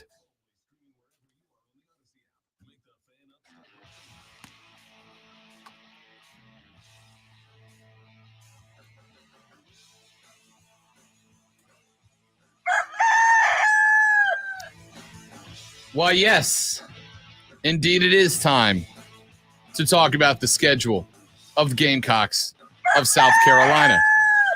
Ladies and gentlemen, we did it for Clemson. Lonzo and I both have this team at 11-1. I've got a home loss to the Irish. He's got an away loss at South Carolina. Let's look at said Gamecocks. We start, Lonzo, September 2nd. This one is a neutral site game in Charlotte, North Carolina at Bank of America Stadium. North Carolina, 1.5-point favorite. Drake May, as I mentioned, I think is going to be a top 5 NFL draft pick. Unless Spencer Rattler has a crazy year this year, I don't think he will be that high. I think he's probably a late first round guy. I've seen projections of him anywhere from mid first round to late third round as a draft pick. We'll see. He's got an opportunity if he can go out and outduel Drake May. Unfortunately for the Gamecocks, I think Carolina comes out of the gate hot. I think North Carolina, for the first time in a long time, actually believes they're good, as opposed to just saying it. Oh, we got the brand, baby. I think they actually believe they're good, and I think they're hot out of the gate. It's going to be interesting to see, if it goes the way I think it is, how Shane Beamer handles a bit of adversity, because I think there's some coming. South Carolina begins the year, Lonzo, with a road loss and an 0-1 record out of the gate. They drop a close one to the heels in Charlotte. All right, so here's the thing. This will be, I believe, our third football season together. Correct. For 2 years now, I've heard the Rob Brown hype of North Carolina. And to the point, by early to mid season, I thought they were going to be good. I've heard this. I've watched this movie. You're not getting me on the North Carolina hype this time. You're not doing it. You got me the last couple of times. You're not getting me this time. And if I recall, last time you got me, I ended up paying for it with Boo Box, because every single time I would go with you on the North Carolina and I would get a loss. And I'm not doing that. The Gamecocks are going to win this game. So I start 0-1, the great one 1-0 against North Carolina. September 9th, the Paladins of FU come to town. Furman visits Columbia, South Carolina, and South Carolina's just going to out-athlete Furman. I love Furman. I'm all in. I'm all in. The South Carolina wins that game. Lonzo has them at 2-0. I've got them at 1-1. Then they're on the road at the Georgia Bulldogs. I don't think we need to spend a lot of time breaking this one down. South Carolina, steel yourselves. Prepare yourselves, friends. You're going to get throttled by the Dogs. So Yeah, they're not just trying to yeah, win the game, yeah. but to prove that they are still them. South Carolina gets throttled by Georgia. They drop to 1-2. All right, I'm curious in the Rob Brown way of looking at things. How many points is a throttling? 35. 35. So if there were odds out there and the over was 30, you would take it for Georgia. I would take in this game Georgia minus 26.5. Okay. All right. Yeah. So Throttled. listen, I'm not going to say the Gamecocks are going to beat Georgia. I do believe there's a chance because I always believe there's a chance because I remember them no chance of beating Alabama, and they did. And other teams, no chance of them beating Clemson last year, and they did. No chance of them whooping Tennessee's butt, and they did. I am going to go with Georgia, but I'm not going with a throttling. Either way, an L. I've got South Carolina through the first 3 weeks of the season at 1-2. Lonzo has them at 2-1. Then Mississippi State clanger comes to town. It is in Columbia, September 23rd. This is a must-win game for me. Remember, we were talking about the Gamecocks earlier this week, and I said this is the year that South Carolina has to win the games that they should win. To me, this is a should-win game. You're going to hear a lot of analysts call this a toss-up. A lot of it. They do this with Mississippi State every year. It's the year they turn the corner. Well, State obviously had the offseason tragedy with the loss of Mike Leach. They've got a new first-year coach who has already made it clear that he is going to be shifting away from the Mike Leach offense. They will not be an air raid offense this year. They are going to be a very balanced pro-style offense. I think the shift in an offensive strategy while still utilizing Mike Leach guys leads to a game that South Carolina should win. Give me the Gamecocks over the Bulldogs. Yeah, I'm going to go with South Carolina here too. And you're going to find out at this point whether they have a running game or not. You were talking about you don't know if they have one. I would say by now you'll know. I would agree with that entirely. Then September 30th, 7 days later, the Gamecocks go on the road. They are over to Knoxville, Tennessee, where they enter Neyland Stadium to take on the Volunteers. Last year, we all know what happened in this game. South Carolina boat raced Hendon Hooker until he got hurt. Then they boat raced down from Rocky Top. Reckon they never will. Then they boat raced Joe Milton. Now, this game comes down to, are Tennessee fans correct about Milton? If Milton is the guy Tennessee fans believe he is, I really think Tennessee rebounds from that L last year and wins this game. And that's what I'm going to hang on to. The Volunteers get a little revenge. I think this is a very close game, but they have increased their talent. The loss of Hendon Hooker was an emotional roller coaster in game for them last year. That kind of affected them mentally. I don't think it's the same thing here. I'm going to take Tennessee in a close one at home over the Gamecocks. So that is a loss to Carolina, Georgia, and Tennessee, making them at this point in the season for me, Lonzo, 2-3. Have you ever seen a team that's overhyped and they're looking for revenge? They're looking, the adrenaline is pumping and they're just going to do it. Tennessee's going to be that. They're going to be that going against the Gamecocks. Here's the problem with that. They don't know how to contain it. And after a while, they're going to burn out. South Carolina is going to be slow and steady. They're not going to look to blow them out again like they did last year. South Carolina wins this game. I think steady's the word, right? Because South Carolina was not steady last year, They but it were was not. game by game, not quarter by quarter. Tennessee was unsteady quarter by quarter. South Carolina, a team that lost to Florida, what was it, 38-0? And then turn around and beat Tennessee by just a butt whooping. They got to prove to me they can be consistent. And this is where I have a question mark.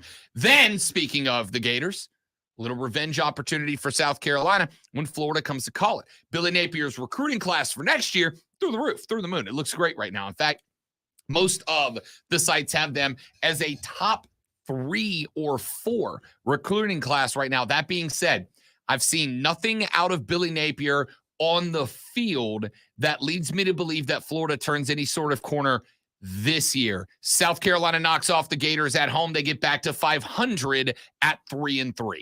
You know, we talked last week about that fan base that's not your rival, but you can't stand. If you're a Florida fan, I probably don't like you. There might be some good ones out there. I don't know any of them.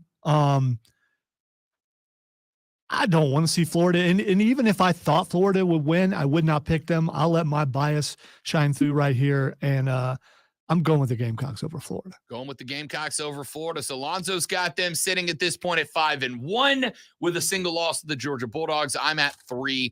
The next week, it is back to the other Columbia when South Carolina goes to Mizzou. This is another one of those games that's going to get called a toss-up, but to me is a must-win game. Shane's got to prove that he can win, not just a game, got to win this game. You got to go win the Battle of the Columbias. Give me South Carolina to finally get over the hurdle and knock off Mizzou and to get above 500 for the first point in the season. Same here. And I know you're thinking, well, he's just being a fan, and that's why he's got them winning. So, but we got one game difference, don't we? No. I've got them in a game over 500. You've got them at this point with a single loss. Yes. Okay. All right. Then we go, ladies and gentlemen, down to the home of the Colt. Texas A&M will host the Gamecocks of South Carolina. I'm going to tell you right now, if Jimbo Fisher didn't have a $3 billion buyout on his contract, Jimbo Fisher would not be working in College Station right now. But he is, and things are going great. This is another game that's going to be labeled as a toss-up game by the media. I'm telling you, South Carolina could and should be better than A&M this year. Lonzo, I'm going to take the Gamecocks to climb 2 games over 500 and get a win over A&M. So at this point, I start getting worried about people thinking a certain way about me, and then I remember I don't care. I'm going to go with South Carolina to win here. I like it. I like it. Week after that, the Gamecocks host the Gamecocks of Jacksonville State University. This one's in Columbia, November 4th. Not a lot of time needed for this one. The Gamecocks beat the Gamecocks. South Carolina now sitting 3 games over 500 for me. Lonzo's, I'm assuming, going to keep them as a one-loss team through this point in the season. You would be right. I'm going to tell you right now, if you're right, and South Carolina is a one-loss team at this point in the season, great one, Shane Beamer's going to get a statue, right? Because no, he will not get a statue. It's been done before. If they are, at this point in the year, a one-loss football program, they're in the playoff picture. This is where it starts to clear up. Well, it depends on how bad they lose to Georgia. If they got throttled like you think they're going to be, then it's going to be hard to put them in. I'll say they're towards the bottom of the one-loss teams. But they're in the picture. If this was a year from now, definitely when we go to 12. November 11th, Vandy comes a call in. This is one of those games you have to win. This is a game you should win. Give me the Gamecocks over Vanderbilt. Yeah, don't even ask me. And then Lonzo, friend of the show, Shane Beamer, host, not friend of the show, Mark Stoops on the Kentucky Wildcats. Come a calling. This is funny sunglasses and hats and dancing rivalry game territory. November 18th, Kentucky comes to Carolina. Kentucky, much like Carolina, a team that people think is right there on the cusp of taking the next step. I think they took a step back this year. Give me the Gamecocks over the Wildcats in their penultimate game. Bring your sunglasses even if it's raining. That's a fact, Jack. Go Gamecocks. And then, ladies and gentlemen, Thanksgiving weekend, rivalry week, the Palmetto Bowl takes place. Lonzo and I have both given you our picks on this one already. Zoe rolling with the Gamecocks, Rob Brown selecting the Tigers. If Lonzo's prediction is correct at this point, he has got an 11-1 South Carolina team. Rob Brown's prediction comes correct, you'll be looking at an 8-4 club. And I will tell you right now, I will be satisfied, not thrilled, satisfied at 8-4. I want a game better over the next 2 years. Get me to where 10's the expectation. I've got you at 8-4 right now. In the final year of divisions in the Southeastern Conference, I think this team is going to be 3rd in the SEC East. They will check in right behind Georgia, followed by Tennessee, then South Carolina and Florida. All right, so this is fantasy booking. This is all this is when it comes down to predictions for this sure. early, because people don't know. There are injuries that come into play. There's that player that no one's ever heard of that suddenly breaks out this year. There's so many things that happen when they're actually on the field. So if someone, some other show, some other station says they know what's going to happen, they don't know, and neither do we. But the perfect scenario, aside from both teams being undefeated coming into it, is two teams with one loss fighting for a chance for the playoff. Well, actually, no, it would be an undefeated Clemson and South Carolina with one loss getting ready to put the loss on Clemson. Yeah. So Zoe's got an 11-0 Clemson team taking on a 10-1 South Carolina team. A loss in the final week of the season does not eliminate you from the playoff, but it makes it to where you better have won a lot of those 10 by a lot of points because it's style points. Only if you have a "the" in front of your name can you get away with that. I think it really comes down to this. Are there any powerhouses that South Carolina plays other than Georgia? I mean, on that schedule, can you definitively go, okay, they have no shot against them? The only team that you said that was Georgia. Yeah, I know. I would agree with that. The only team South Carolina cannot beat is the Georgia. They cannot beat Georgia. They can beat the other teams I have them falling to. They can beat North Carolina. It'll take a great game. They can beat Tennessee. It'll take a great game. They can beat Clemson. It'll take a great game. It's going to take, I'm sorry, I said 8-4. I got them at 9-3. I got them dropping 1 to Carolina, 1 to Georgia, 1 to Tennessee, winning out until Clemson. No, I was right, 8-4 with the Clemson game. I had at three losses going into Clemson. Lonzo had him at 1. All right, your thoughts, your reactions. What do you like? What do you not like?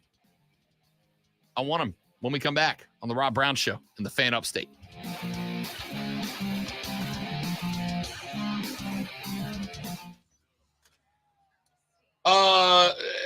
The term fantasy booking is exactly what this is, without a doubt.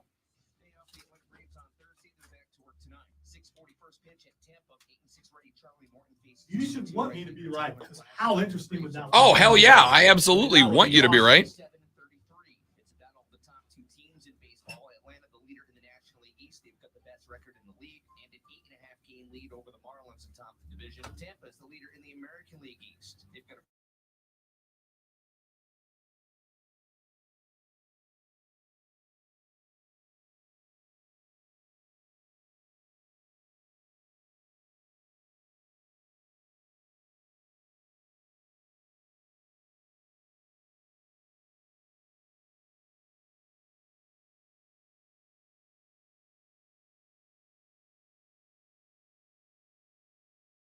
on your phone. I'm Chuck Sanders with the Sports Flash on the Fan Upstate. We're going abroad for the first time in years. To Spain. But we don't speak Spanish. So we started using Babbel. And started learning Spanish fast. With Babbel, you can start having conversations in another language in just 3 weeks. Babbel's conversational method teaches you real-life words and phrases. Oh, I did it again. Bite-sized lessons, you'll remember what you learned. ¿Cómo te llamas? ¿Cómo te llamas? ¿De dónde eres? ¿De dónde eres? Oh, dude, that's not good. What's that? Babbel is designed Radiator, with yeah. In just Oh, 3 weeks, we got a we'll hood up have out there? conversations in Spanish. Estoy muy emocionado para ir a España contigo. Aw, he just said, I'm very excited to go to Spain with you. Vamos a tener mucha diversión. And that means we're going to have so much fun. Sí. Gracias, Babbel.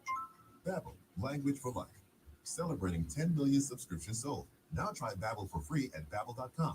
Just go to Babbel.com and start learning a new language today. That's Babbel.com. Babbel.com. If you're hired, it can feel like you're trying to find a needle in a haystack. I'd be doing the same thing, my man, just looking at it going, I don't know how to fix that. And now you can try it for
The Rob Brown Show rolls on. It is the fan upstate. For those of you on the stream, you get to see Lonzo for a minute. I'm working on getting my computer or my camera back up and running, but I think you can still hear me. I hope you can still hear me.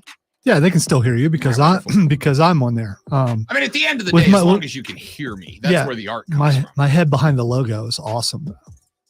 At Ben_Cooper8 sent a tweet to at the Rob Brown Show. Said, as a Gamecock fan, I believe you are correct on 8 and 4, but I believe we should get an upset versus Tennessee, Georgia, or Clemson and fall to someone we shouldn't. And, I mean, that follows a trend, right? You did it last year. You got the upset win on Tennessee and Clemson, but you ended up losing to, a Florida team that was fine, but they weren't as good as that loss to the Gators made them look out to be.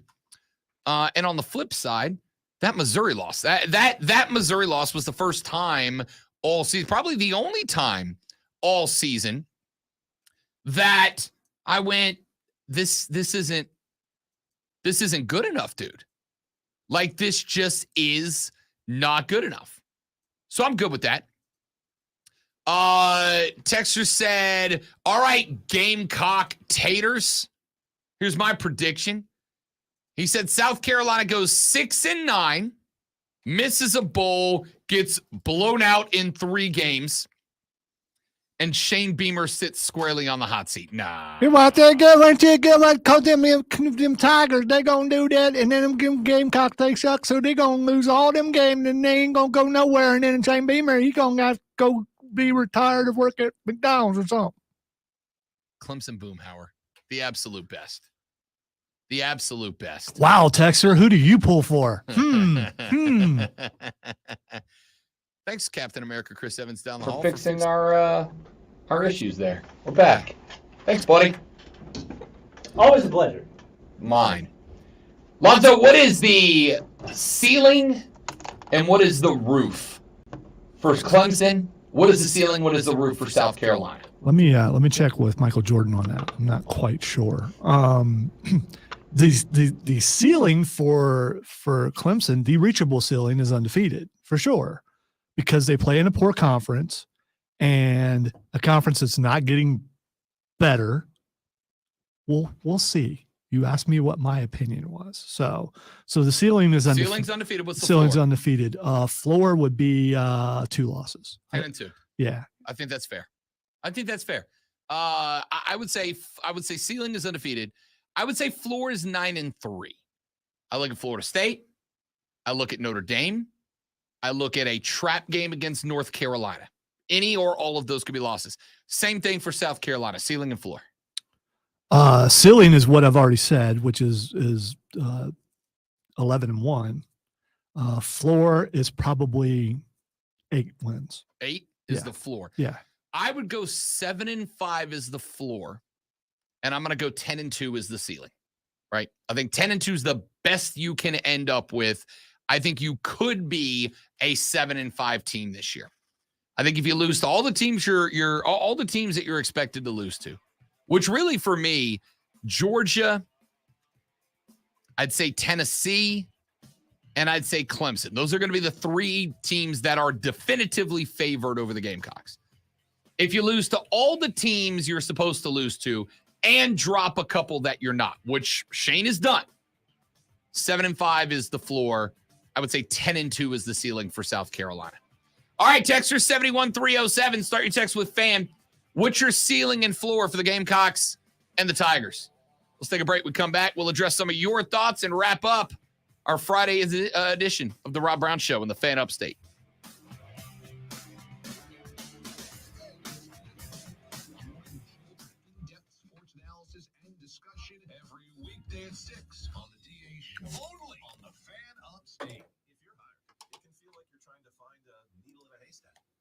So he just unplugged it. Look like yes. Yeah. The old turn it off and on again stretch. In fact, ZipRecruiter has helped a lot of business owners find their needle in a haystack. Like Marco, president of operations at Telly Tires and Auto Centers. Because Telly Tires has grown a lot in the last few years, Marco needed to hire everyone from a receptionist to a store manager to a head mechanic. ZipRecruiter has to find all the right people, jobs to fill. ZipRecruiter helps me keep my business running. Take it from Marco and millions of other businesses who use ZipRecruiter. ZipRecruiter can help you find the needle in the haystack. See why 4 out of 5 employers who post a job on ZipRecruiter get a quality candidate within the first day. And right now, you can try ZipRecruiter for free. That's right, free at ZipRecruiter.com/radio. That's ZipRecruiter.com/RADIO.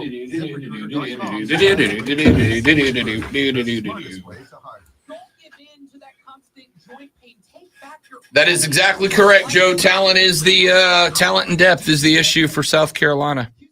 You got a real good line of front guys, but if they fall off.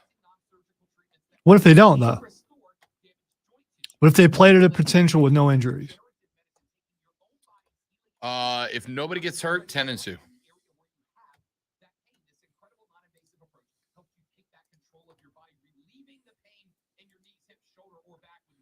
It'll be here before you know it. Yes, we are a month and 20-something days away.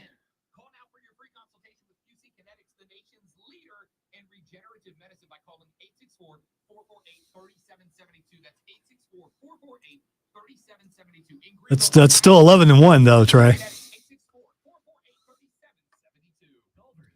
People are starting to post more videos of the sphere. They're wild, dude. Yeah. They're wild.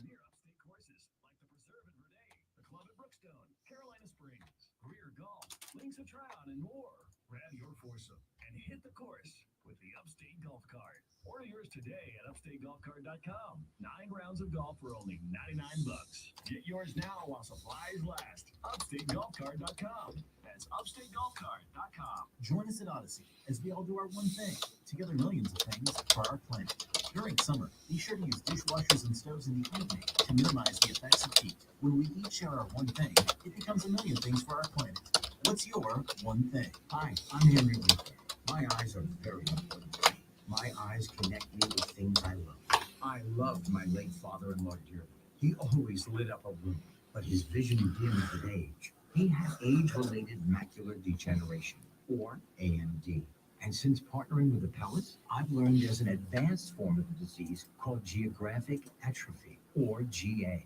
His struggle with vision loss made me want to help others know about GA's warning signs. For some, straight lines seem wavy, like when looking at a door frame. For others, missing spots can make it hard to read or see loved ones' faces. Many have trouble. Some people will be jealous of Charles Robinson's hair, Trey. I'm working on it. I hit it with a blow dryer the other day. I'm getting the big swoop. Learn more at GAWon'tWait.com. That's GAWon'tWait.com.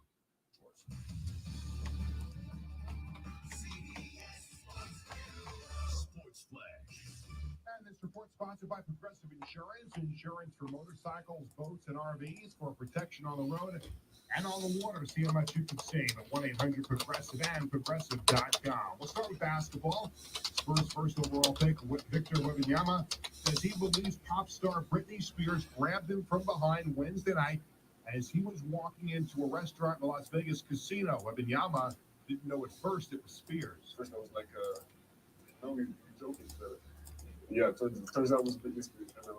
But I didn't know because I didn't see her. I never saw her face. Spears has filed a police report claiming she was struck by a security guard.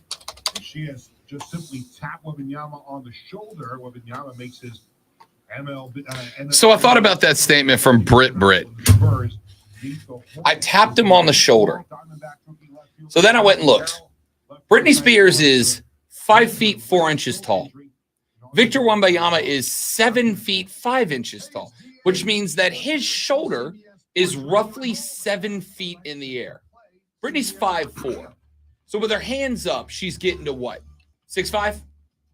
So Britney's trying to convince me that she's got a 14-ish inch vertical. Was he sitting down? No, from what I understand, everybody was it was in a moment where they were all walking. And don't get me wrong. Maybe a fan gave her a boost. I am team Brit for pretty much everything.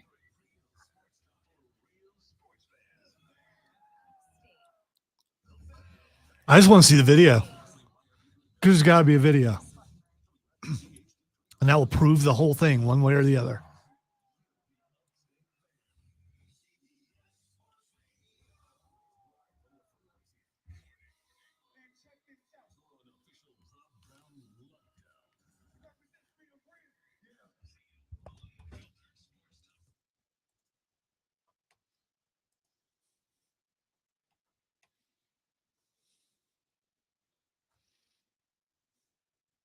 Yeah! Yeah! Yeah! Yeah! Yeah! Yeah! Yeah! The third, the final, the best, the money hour, the Rob Brown Show goes now, ladies and gentlemen. This is the Fan Upstate. Yeah! Ask you guys your thoughts on Lonzo and I's record predictions for the Tigers and the Gamecocks. Lonzo has the Clemson Tigers going 11-1. Their only loss, a road blemish, and back-to-back L's to the Gamecocks. On the flip side, Lonzo has the Gamecocks. Lonzo has the Gamecocks. Lonzo has the Gamecocks. I just want to see how many times he would say it. I thought about really aggravating you right there.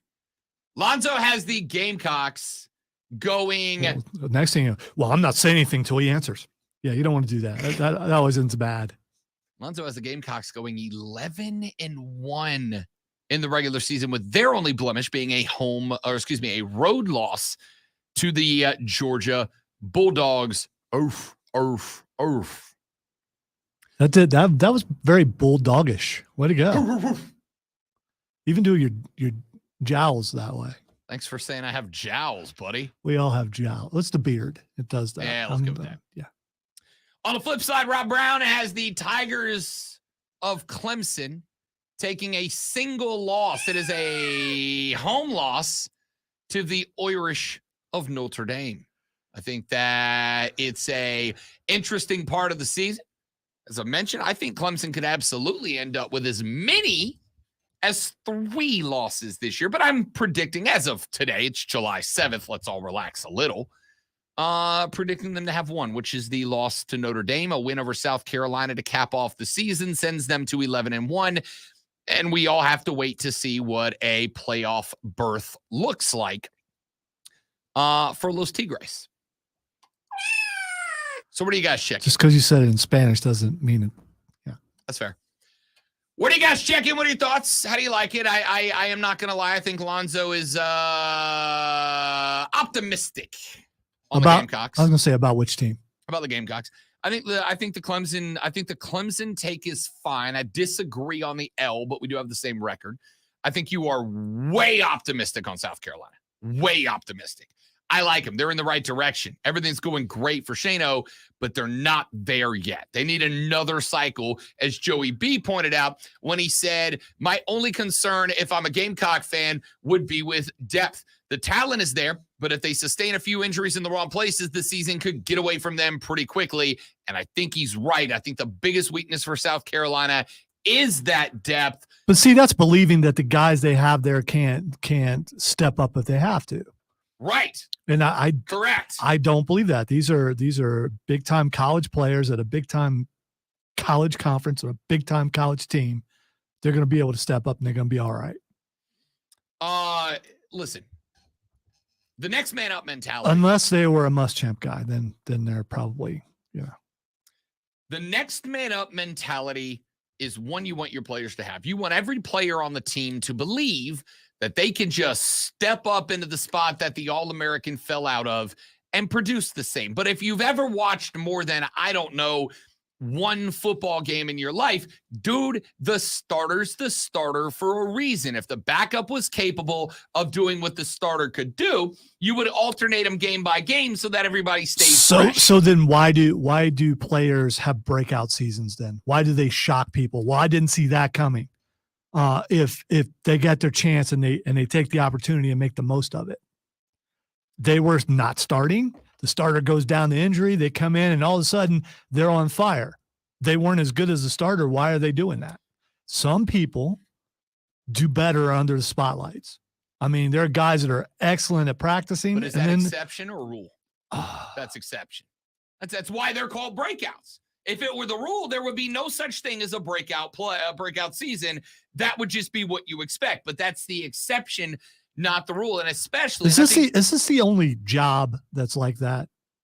I mean, so in any other job, any other profession, if someone calls in sick or someone has a problem and they can't be at work, isn't the next guy expected to do just as good as the guy that's not there? How do I say no without sounding like a butthole? No, dude, if somebody else, if everybody, there's no thing where everybody has equal possibility or has equal potential. Nothing.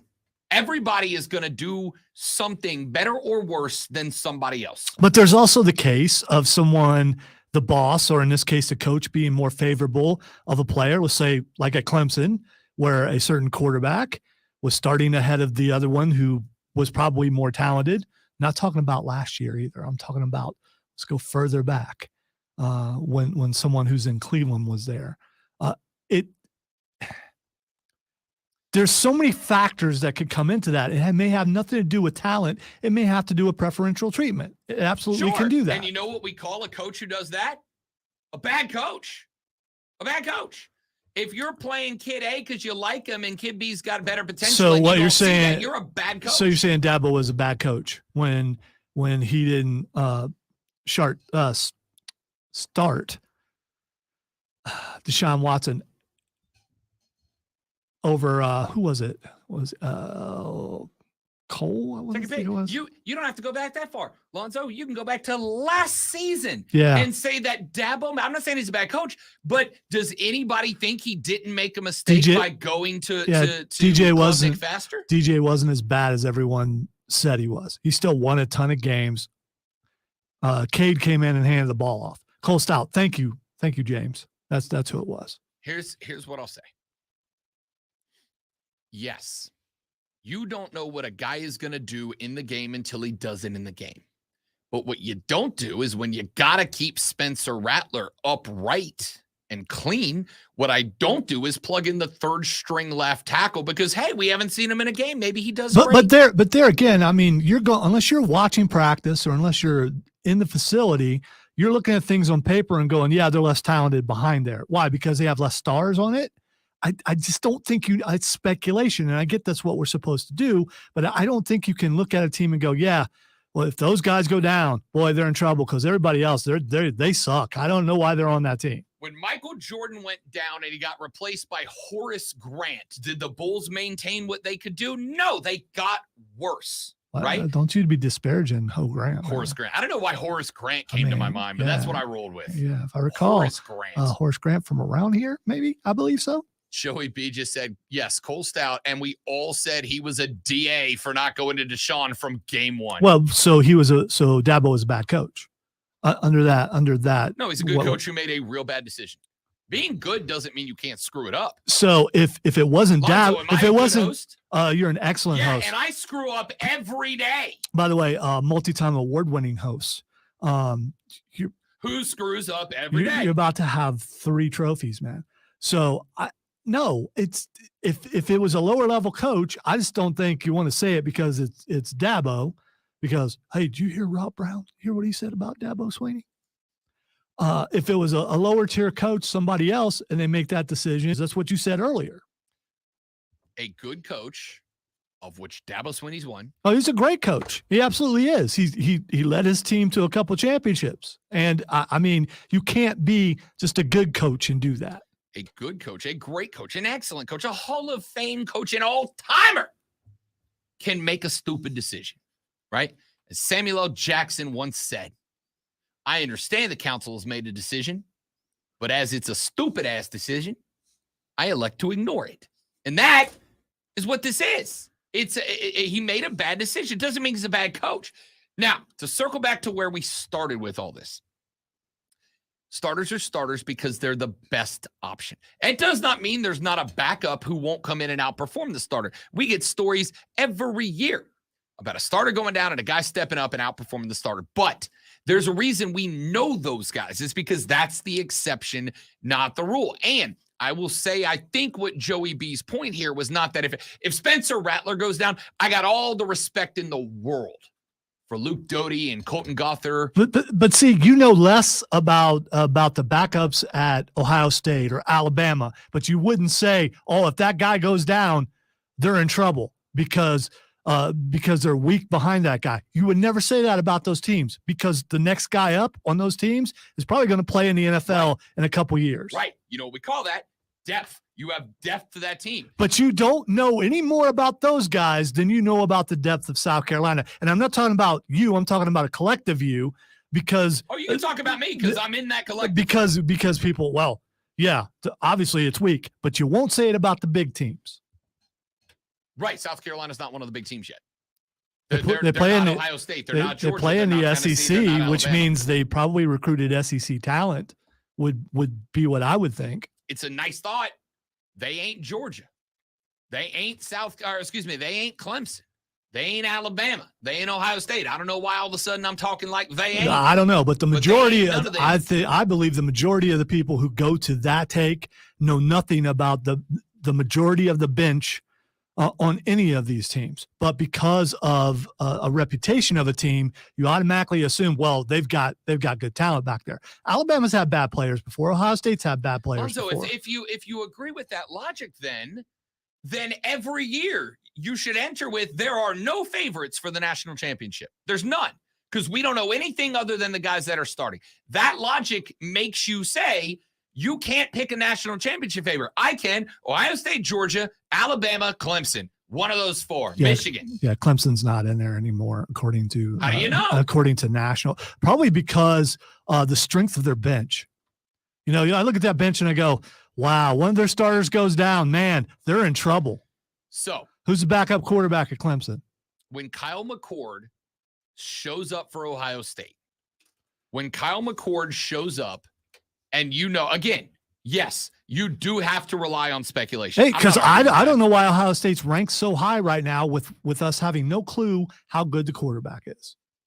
Because he didn't start last year. How good could he be? You look at, and again, I understand speculation. Speculation in and of itself, it's not bad. Blind speculation is. Speculation, if you're doing it the right way, has it's more hypothesis. You it can has speculate some level. wrongly? I didn't. Hell yeah, I speculate incorrectly all the time. Speculation I like my word better. should be based on empirical evidence, right? Now, doesn't mean you have to have a ton of it or great evidence. Speculation should be based on evidence. We can look at what Kyle McCord did coming out of high school. We can compare it to what other quarterbacks who did succeed did in high school, especially guys that came from that region, et cetera. And you can get a base background. For instance, a lot of speculation that DJ Uiagalelei, who followed a path very similar to very other successful quarterbacks, was going to step in and be the next great Clemson quarterback. And that speculation turned out to be wrong. But you had enough evidence to wager a hypothesis. Dabo Swinney did. How many losses did DJ have? Doesn't matter. He was not good enough. Because you get blamed for the losses if you're the quarterback. Was DJ in the realm of Bryant, Watson, Kelly? No. Lawrence? No. How many other quarterbacks in the history of Clemson were? Lonzo, if I asked you to start a team that you had to bet a paycheck on a win today, are you taking Trevor Lawrence or DJ Uiagalelei because they had a similar amount of losses? You're taking Trevor. See, that's unfair. You're taking Kelly Bryant, that's Deshaun Watson. I'm taking Trevor over all of them because of the hair, and you know that.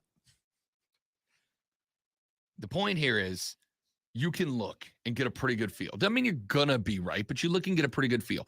And when I look at South Carolina, I'm not buying it. I'm not buying the thoughts behind it. It doesn't make sense to me how you can just go, yeah, that bench is weak and that one is not. This is just about reputation. It's not about actually having knowledge of either, because unless you're on the team or being able to go to practices, there's no way you know for sure. I'm going to lovingly, affectionately, and respectfully disagree. You can put a pretty good guess together. What? You might be wrong. What? But you can put a pretty good guess together. What? I can look at teams. I can look at composition. I can look at what guys were doing in high school. I can look at what some of them did in spot play last year when they were called upon. And if I asked you right now, you could do that for South Carolina too. Sure, so I'm talking about and all of the recruits that have been praised on this show are presently on that team. So were they good or were they not good? Because if they were good and they're not starting yet, well, then either you were wrong in your speculation that they are good, or they're just waiting their turn. If Lonzo hires a wonderful producer who has all the skills necessary to do the job well, everybody in this building's better than me. I'm just here because I'm a golden boy. half of that is true. If he hires a wonderful producer, I don't expect that producer to show up and in his first year working at Odyssey, replace Lonzo. No, of course not. But if Lonzo goes, hey, this kid's a damn good producer. He knows how to work the board. He knows how to work the phones. He knows how to keep his eye on the clock. He knows how to straighten out the host if he makes a mistake. He knows how to make sure that everything's going smoothly. If Lonzo gives me that about a guy, he goes, this guy is going to fill in and be an excellent producer, my backup. You know what my base instinct is to go? That guy's probably pretty good. All right. In truth, there ain't nobody but me. Ain't going to be anybody like me ever. I don't disagree. I'm saying if Lonzo gives the Lonzo seal of approval, I instinctively and automatically go, I trust this guy. Right? I trust this guy. If Lonzo's out on vacation and he goes, so-and-so is coming in to fill in for me, and it's good enough for Lonzo to sign off on, I can trust that producer to come in and do a good job. Do you believe in Shane Beamer? Yes. So if Shane Beamer picked this guy who's on the bench right now, you got to believe that that's a good guy, Shane right? Beamer's initial recruits are sophomores. His initial recruits are sophomores, right? His first good class, not okay class, good class comes in next year. He's got a few joined up this year. I'm not arguing, but his first good class with depth to it is next year. And that is why I have already said 2023 is not the make or break year for Shane Beamer. 2024 is. Next year is the year that I think we can, at the conclusion of 24, issue a referendum on if Shane Beamer's doing it or not. Yeah! Absolutely. All right, couple of texts that have come in so far before we run to a break. Texter said there's a reason the over-under algorithm is giving South Carolina a +/- wins. I agree. And I'm hammering the over, by the way. Already got changed down on South Carolina and over 6.5. All right. They're getting to 7. Question is, do they finish with 7, 8, 9, or 10? That's my only question. So according to the algorithm, they took a step back. Let me put it this way, Lonzo. Vegas don't get it wrong very often because they would go out of business if they But if they didn't get it wrong on occasionally, no one would bet. You're not wrong. Again, not incorrect. But again, it's the exception, not the rule. Texter said Lonzo's U of SC prediction almost made me crash my car. Hilarious. Well, first of all, I don't believe that for a second, because if you're hanging on my words on your ability to drive, you need to go back to driving school. And the second thing is this is all speculation. And I'm sure your prediction, Clemson fan, is that South Carolina wins 2 games. Way to go. That makes you happy tonight. Enjoy your inebriation later, because that's what you do. Texas said Clemson undefeated is the ceiling and 3 losses is the floor. USC 7 wins is the ceiling, 5 wins is the floor. I'm going to jump that up a couple. I'm going to say 10 is the optimistic ceiling. 9 is the realistic ceiling. 8 is my expectation ceiling. I'm going to say 6 losses is the floor. 6 wins, 6 losses is the floor.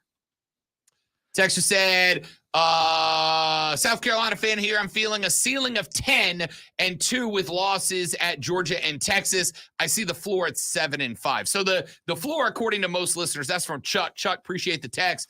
The floor for most for South Carolina seems to be 7. Most people think the floor is 7. I think the floor is 6, but it would be a It'd be a rough 6. Texas said, all right, Gamecock taters. My prediction for South Carolina, Rattler reverts back to Spencer Rattled, and every team gets vengeance. South Carolina will go 6-6 on the season.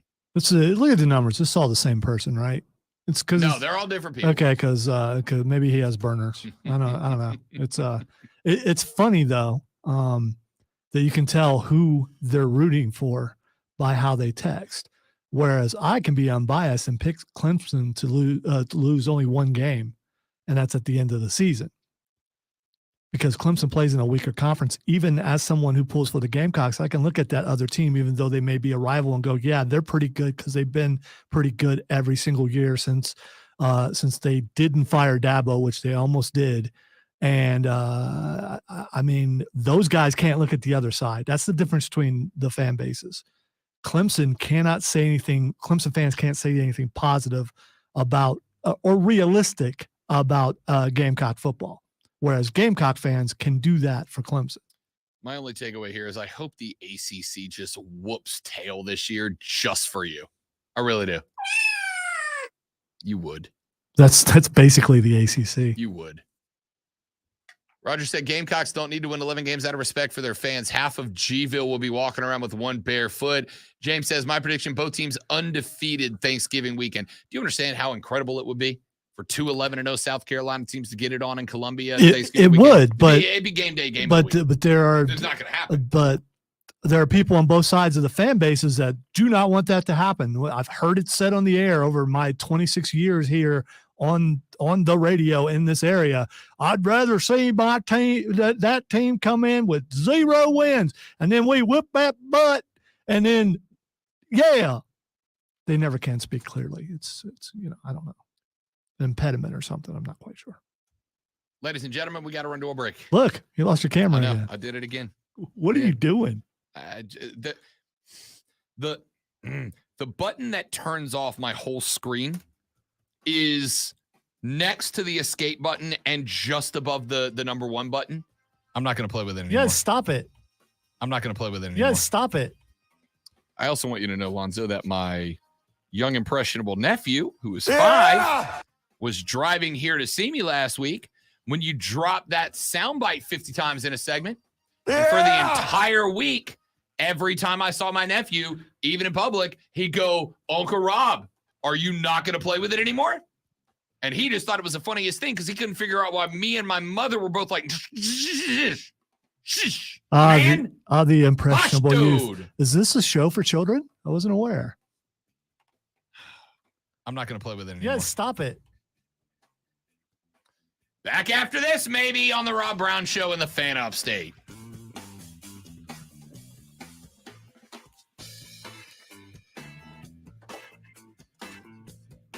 Are you kidding me? I didn't even touch it that time, dude. What is happening?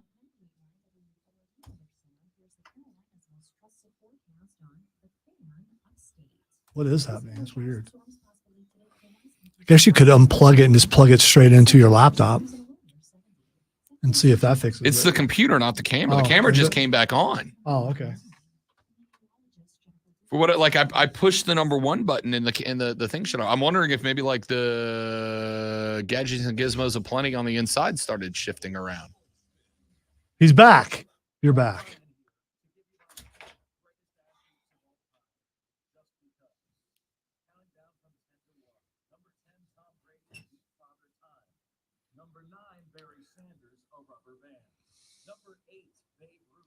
I don't get your last comment, Roger. I don't know what you mean. If you're talking about the strength of bench, it's nobody knows. They speculate.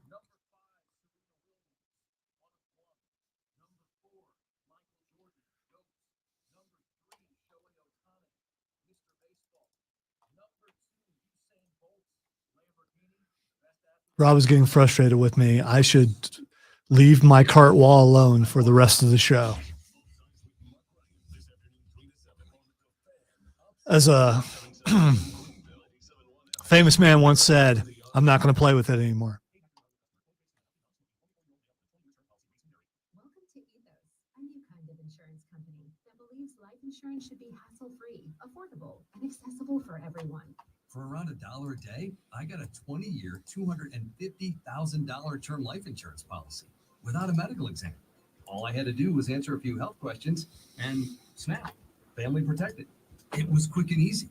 Ethos is 100% online. I got a quote in seconds, applied in minutes, and got coverage in hours. Just answer a few health questions. No medical exam, no blood tests, no hassle. Look, nobody wants to plan for the unthinkable, but it would be so much worse to not plan at all. So don't put it off.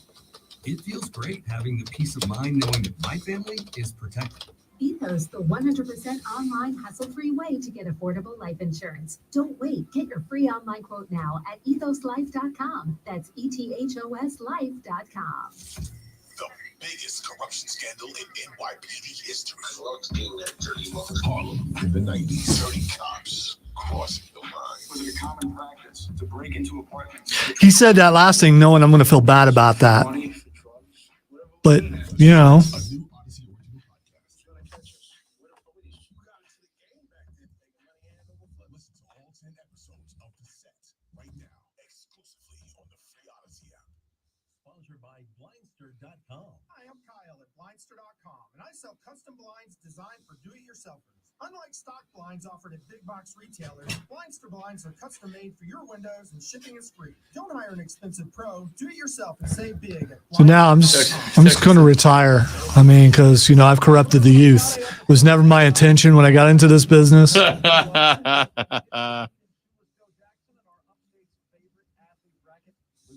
Trophy voter Brent Beard. Our ACC and SEC team preview series continuing, and there are exactly 3 teams who can win the World Series. We'll unmask them. Number 1 for real afternoon sports talk. Offsides with Mark Ryan. 3 to 7 on the Fan. Upstate. Listen on the Odyssey app. Search the Fan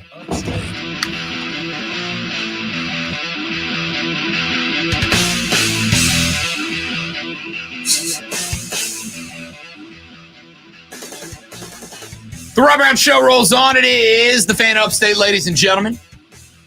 Lonzo. Texter said, please do the last 30 minutes as Clemson Boomhauer. Nah, man, Rob just ruined the rest of my day because now I feel bad because, you know, I may retire the cart wall and I may just push buttons. For the record. That's what I'm going to do. I feel bad about it because I'm a corrupter of youth. He doesn't understand why Uncle Rob and Gronda keep shushing him when he says it. He doesn't get it. I do. Also, Lonzo, you're not a role model. You know this. We're not role models. We're just athletes, man. We're just athletes. I was hopefully a role model for 2 certain people. So, I mean, and that's, you know, that would be my children. I don't know. I mean, I've heard Pappy on the radio. Yeah, I knew that was coming. So, yeah. Knew that was coming. All right. Let's get a baseball segment in here, shall we? 25%. I feel like we're below quota this week, honestly. Lonzo, we don't let our personal feelings reflect what's happening on the radio. I like the one guy at the end who just goes, I can't believe this. That's my guy. That's my dude right That's there. Lonzo. That was a live recording. It was. So a couple of days ago, it was announced that Mike Trout is going to miss 6 to 8 weeks with a broken bone in his wrist. Underwent successful surgery. He's got a long rehab ahead of him. He's going to be out 2 to 3 months of the season. And I am going to say it could not have come at a worse time for the LA Angels.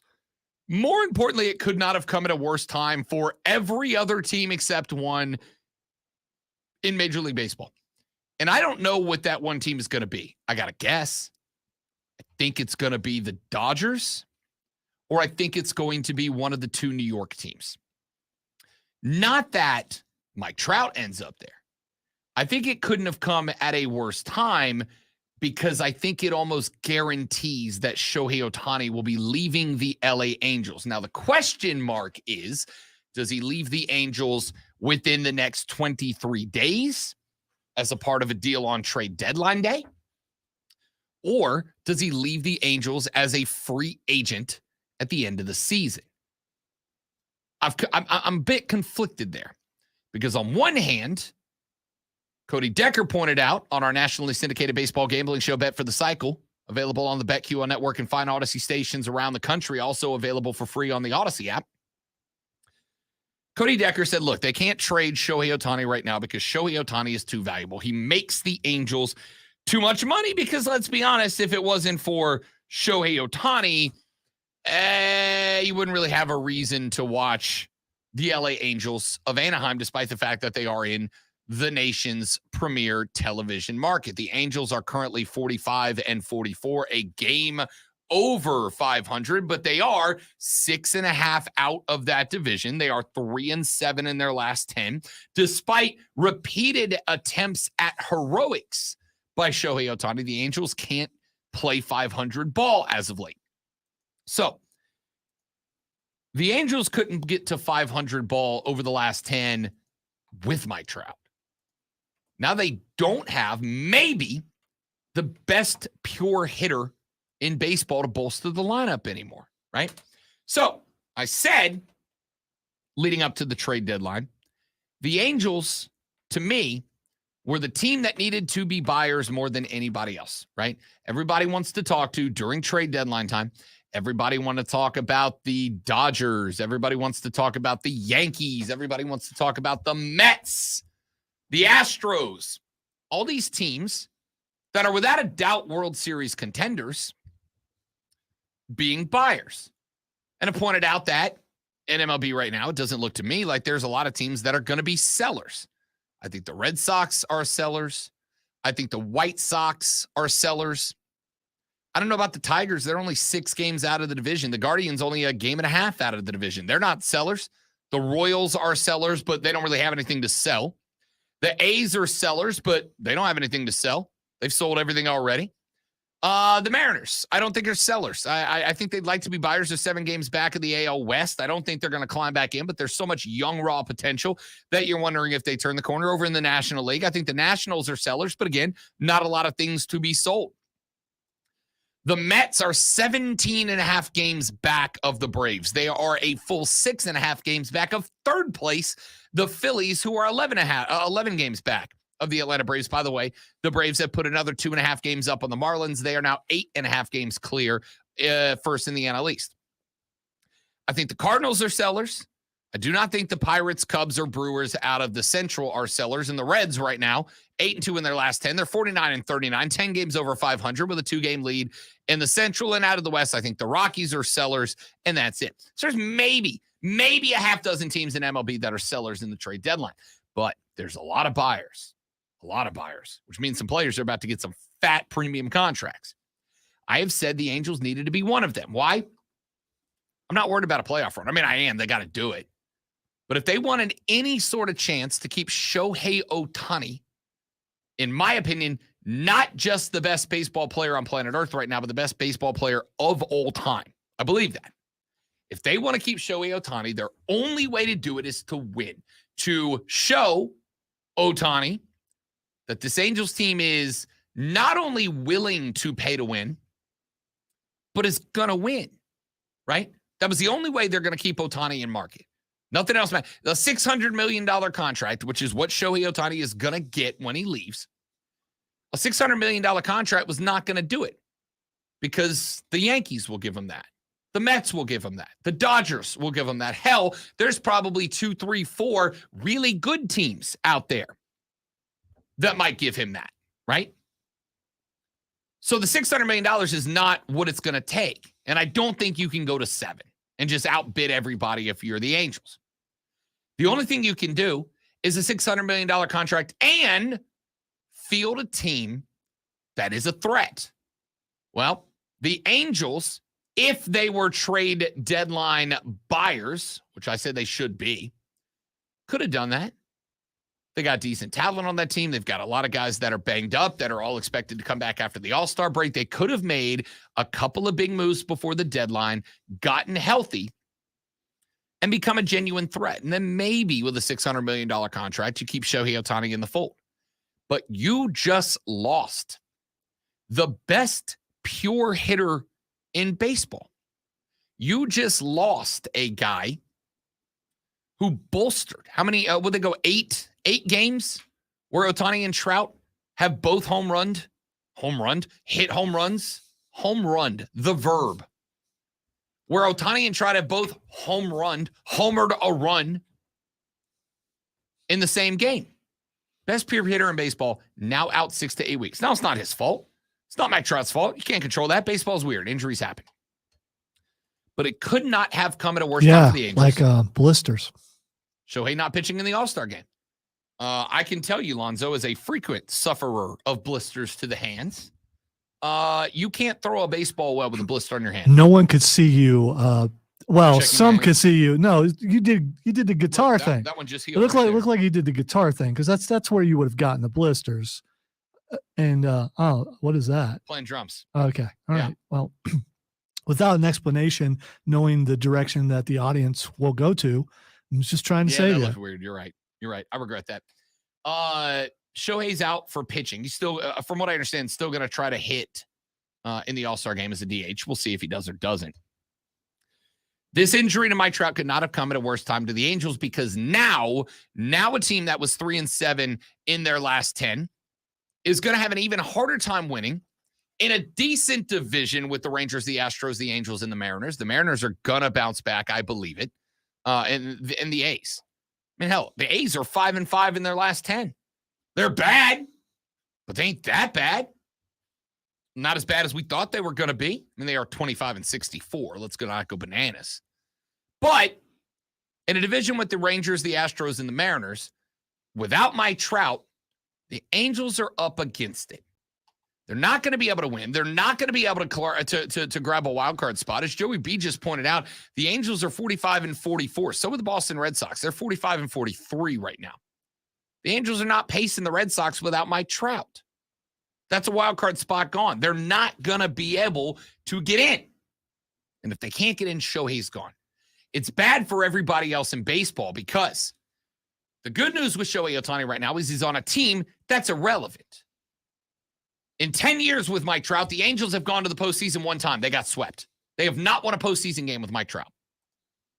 So, the best player on planet Earth, Shohei Ohtani, and the best hitter on planet Earth, Mike Trout, are, as of right now, irrelevant in the playoffs. If Shohei Ohtani becomes an LA Dodger, the Braves are in trouble. If Shohei Ohtani becomes a New York Yankee, the Rays are in trouble. If he ends up anywhere but LA, now Shohei becomes a postseason factor. Now, every team in either the A or the NL are going to have to look and go, at some point, we're going to end up facing down Shohei Ohtani at least once in the postseason. And he is an individual series impactor. Just by showing up, Shohei Ohtani is an impact as a two-way player. So, you're in a spot here where Mike Trout has probably just screwed somebody in either the AL or the NL. Because Shohei Ohtani without Mike Trout is not going to make the playoffs. The only question here is, does he do it this year or next? Does he bounce this year or next year? If he bounces this year and he ends up in the American League, the Rays right now are 57-33. They are 6 games clear of the 51-win Orioles and the 51-win Rangers and the 45-win Twins as the biggest threats in their own division and division winners elsewhere. But let's say Shohei Ohtani leaves the Angels, and I do think they send him to the AL, but they are also going to send him wherever he rebuilds their entire farm system. If he ends up, let's say, theoretically, a New York Yankees, they are right now 48-40. They are level with Toronto. They are 4 games back of the Orioles. Can Shohei Ohtani make up 4 games for you in a division? Hell yes, he can. Absolutely, he can. Now, can he make up the full 8 games they're back behind Tampa by himself? I don't know. Close. Somewhere between 4 and 8 is the right answer. But he could absolutely screw the Orioles and bump them down a wild card spot, make their path to a World Series that much more difficult. He could absolutely end up screwing Boston, as Joey B pointed out. Like we said, they're in the best division in baseball in last place, but they have the same record as the AL Central leading Twins. They do. They're out of the third wild card spot. If Shohei's a Yankee, they're that much further away. Over in the National League, the most likely landing spot in the National League is the LA Dodgers. The Dodgers are a half game back of the Diamondbacks. Half game. Can Shohei make up a half game and catch LA up and move them past Arizona to take the West? Sure he can. He could be a San Francisco Giant. That gets him out of the AL. The Giants are 2.5 games back of the Diamondbacks. They are 2 games back of the Dodgers. Can Shohei make up that ground? You're damn right he can. Wherever he ends up, he is worth 4 to 8 games of difference just by being on your team. He's that good. By himself. So, this Trout thing is really bad news because I think it dramatically increases the odds that Shohei Ohtani is a trade deadline move as opposed to a free agency move. If Ohtani and Trout were both healthy and both good for the remainder of the season and the Angels could make 1 or 2 big buys going into the deadline, the Angels, who are, once again, out there in the AL West, 6.5 games back of the Rangers. They make a move for a starting pitcher, a relief pitcher, and a middle infielder. And this team can be competitive. They're 4.5 games back of the Astros right now. But without Mike Trout, they can't. And they won't. And the question is, what's more valuable to the Angels? The money that Shohei Ohtani brings in for them for half of the season, or the fact that at the trade deadline with at least 3 teams interested, maybe 4, maybe 5, the value that Shohei Ohtani brings if you trade him. What's more valuable? A half season worth of Shohei jerseys being sold, or effectively a fully stocked farm system that another team has built for you? I think we all know the answer. Shohei goes for 2 or 3 starters and half a farm league. That's more valuable over the next 6, 7, 8, 9 years for the Angels than a half of season of Shohei moving merch and putting eyes on the product. Without a doubt. Mike Trout's injury is going to have Shohei Ohtani out of LA at the trade deadline. And Mike Trout's injury is going to have somebody else, probably in the National League, become a big-time threat to the NL favorites, the Atlanta Braves. Back after this to finish up the Rob Brown Show on the Fan Upstate. Look at what I sent you on Twitter. You don't have to watch it, but just look at the headline.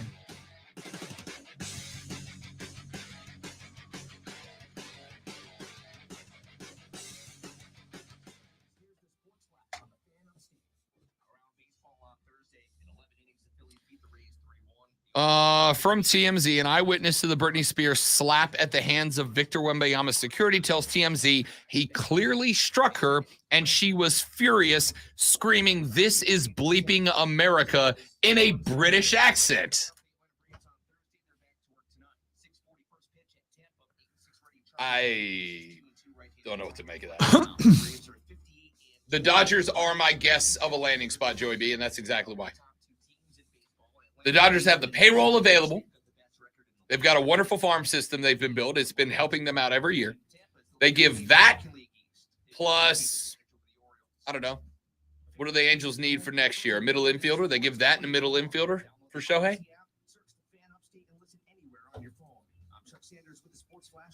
Plus, it opens up how much money for the Angels next year.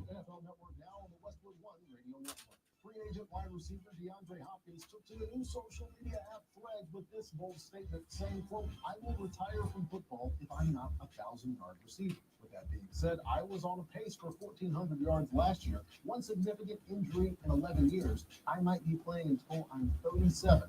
the way I feel. In a recent interview with the Daily Delivery podcast, the Vikings running back Alexander Madison made it clear that this was a position he's always dreamed of being in, while also adding, quote, I have the opportunity to seize what's in front of me. Madison has averaged over 4 yards a carry and has scored 14 touchdowns in 4 seasons in Minnesota. In Denver, wideout Jerry Jeudy had strong praise for quarterback Russell Wilson on the Broncos website, calling him a soldier. Also saying that this season, the former All-Pro has a big Wow, he's a soldier. This has been NFL Network. Kellen Winslow's son. I'm a soldier.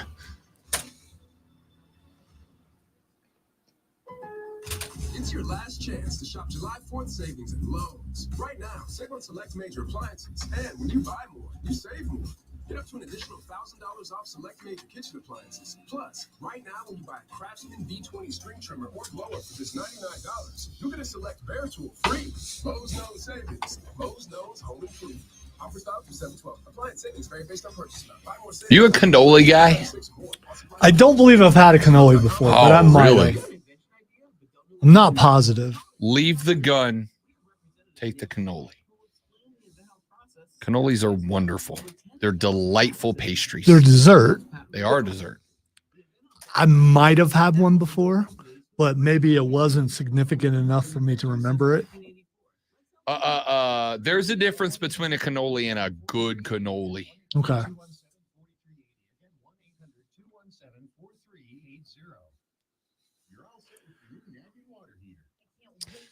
Now I want baklava because I definitely know what that is. Baklava is delicious. Cannolis are better.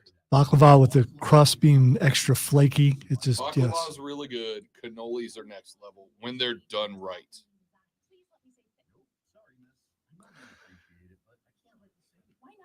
Just tired of reading how Otani and Trout, both Harmon and Angels, lost every other day. Yeah, it's incredible how many times the Angels have like a historic thing happen because of Otani and Trout, and then they lose. Wait, hold up. Question for the audio engineer. Did I read that right? Discover automatically doubles all your cash back? Deadpool 3 stills are starting to drop. I hope this isn't trending because I'm going to tell you anyway. Yeah, that's not surprising. Spoiler alert. Don't. You're going to get us flagged. I'm not. Yeah, you are. You're showing an unauthorized picture. Can't wait. I thought you were going to get excited about Gambit being in it. Oh, I am. Gambit is the best X-Men. My dog's name is Remy because of Gambit. Right. You know who it is, right? I don't remember off the top of my head. Where's my regular Boot Barn guy? A Boot Barn. Oh, it's Channing Tatum. A Boot Barn. We got socks. Need my Boot Barn guy. Not just regular socks. We got cowboy socks. Socks that make you feel like a man. Manly socks at the Boot Socks you Barn. can wear to bed.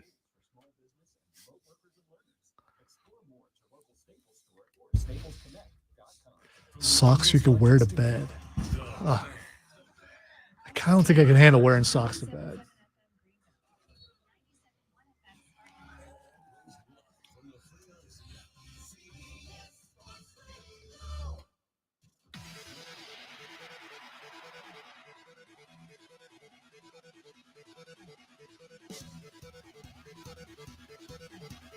All right, wrapping up the week. Yes, indeed. Wrapping up the week. Ladies and gentlemen, Rob Alonso here on the Rob Brown Show in the Fan Upstate. Look, last thing I'll say. Shohei's going to get a farm, and he deserves a farm. Joy B just said what I was going to come back and say. I should have said it in the last segment. Wait, he's going to get a farm? He will get the farm for the Angels. Okay. The farm system. Oh, okay. And it is because if you end up with Shohei Ohtani, you are getting a Cy Young winner and AL MVP. Shohei Ohtani could justifiably win every award in the American League. Silver Slugger, AL MVP, Cy Young. You mean like what you're going to do Golden for Glove. sports at the South Carolina Broadcasters Association Star Awards? No, he's better than that. Okay. He's better than that. He's going to get all of that, and it'll be worth it. It'll be worth it. All I'm saying is, if you're a Braves fan, you better cross fingers, toes, and all available appendages that he stays in the American League. And now, the Rob Brown Show presents Twitter Trending Topics. Time for the final Twitter trending topics of Threads the week. trending topics. No, it's not working. It's not the same. And now for your threads. Yeah, But it's not, though. You got to It's change not. the. No, we're not doing that. Not yet. Not yet. We're not required to. And although you could change it. I mean, because it's your show, your segment. If you want to make a threads, then I'll have to make a thread thing to see what's trending on threads or what's happening We already on built the threads. sounder. We can't. Yeah, we could. All right, the first thing that's trending is Ringo Starr. Can I just say, I am tired of Ringo Starr slander. All right, I'm tired of it. Like Ringo Starr gets hit for being a super simplistic drummer for the Beatles. Well, two things. Number one, that was the genre they played. Number two, he's not. Ringo Starr was incredible at filling spots that you don't even recognize he's playing a fill. You because it showed flows that so well. picture. That's what I think what happened. We'll find out. Yeah. Find out. Ringo Starr deserves less slander. I'm going to assume it's his birthday. It is. He is 83 years old. 83. The next thing is trending just because I don't really feel bad. It was already trending, but I was going to pretend like I felt bad. So I put this on trending on the thing, but it is trending.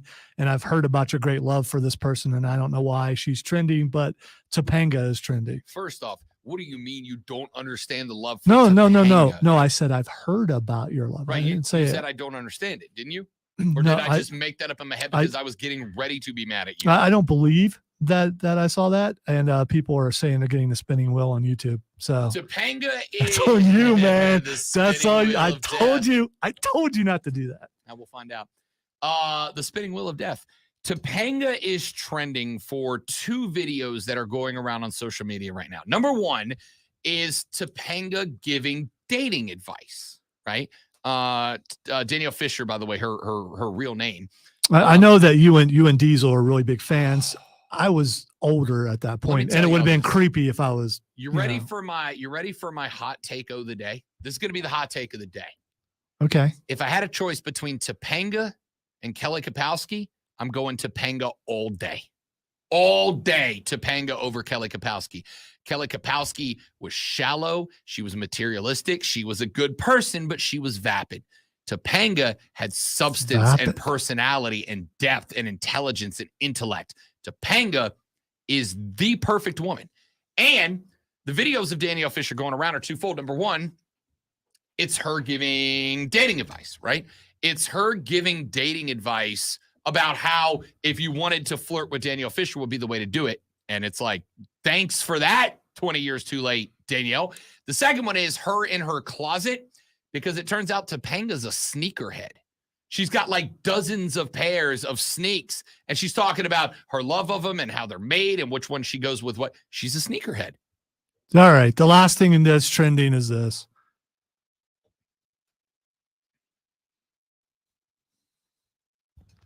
The stream can't hear it. Although it probably doesn't matter with that spinning thing up there. But Yeah,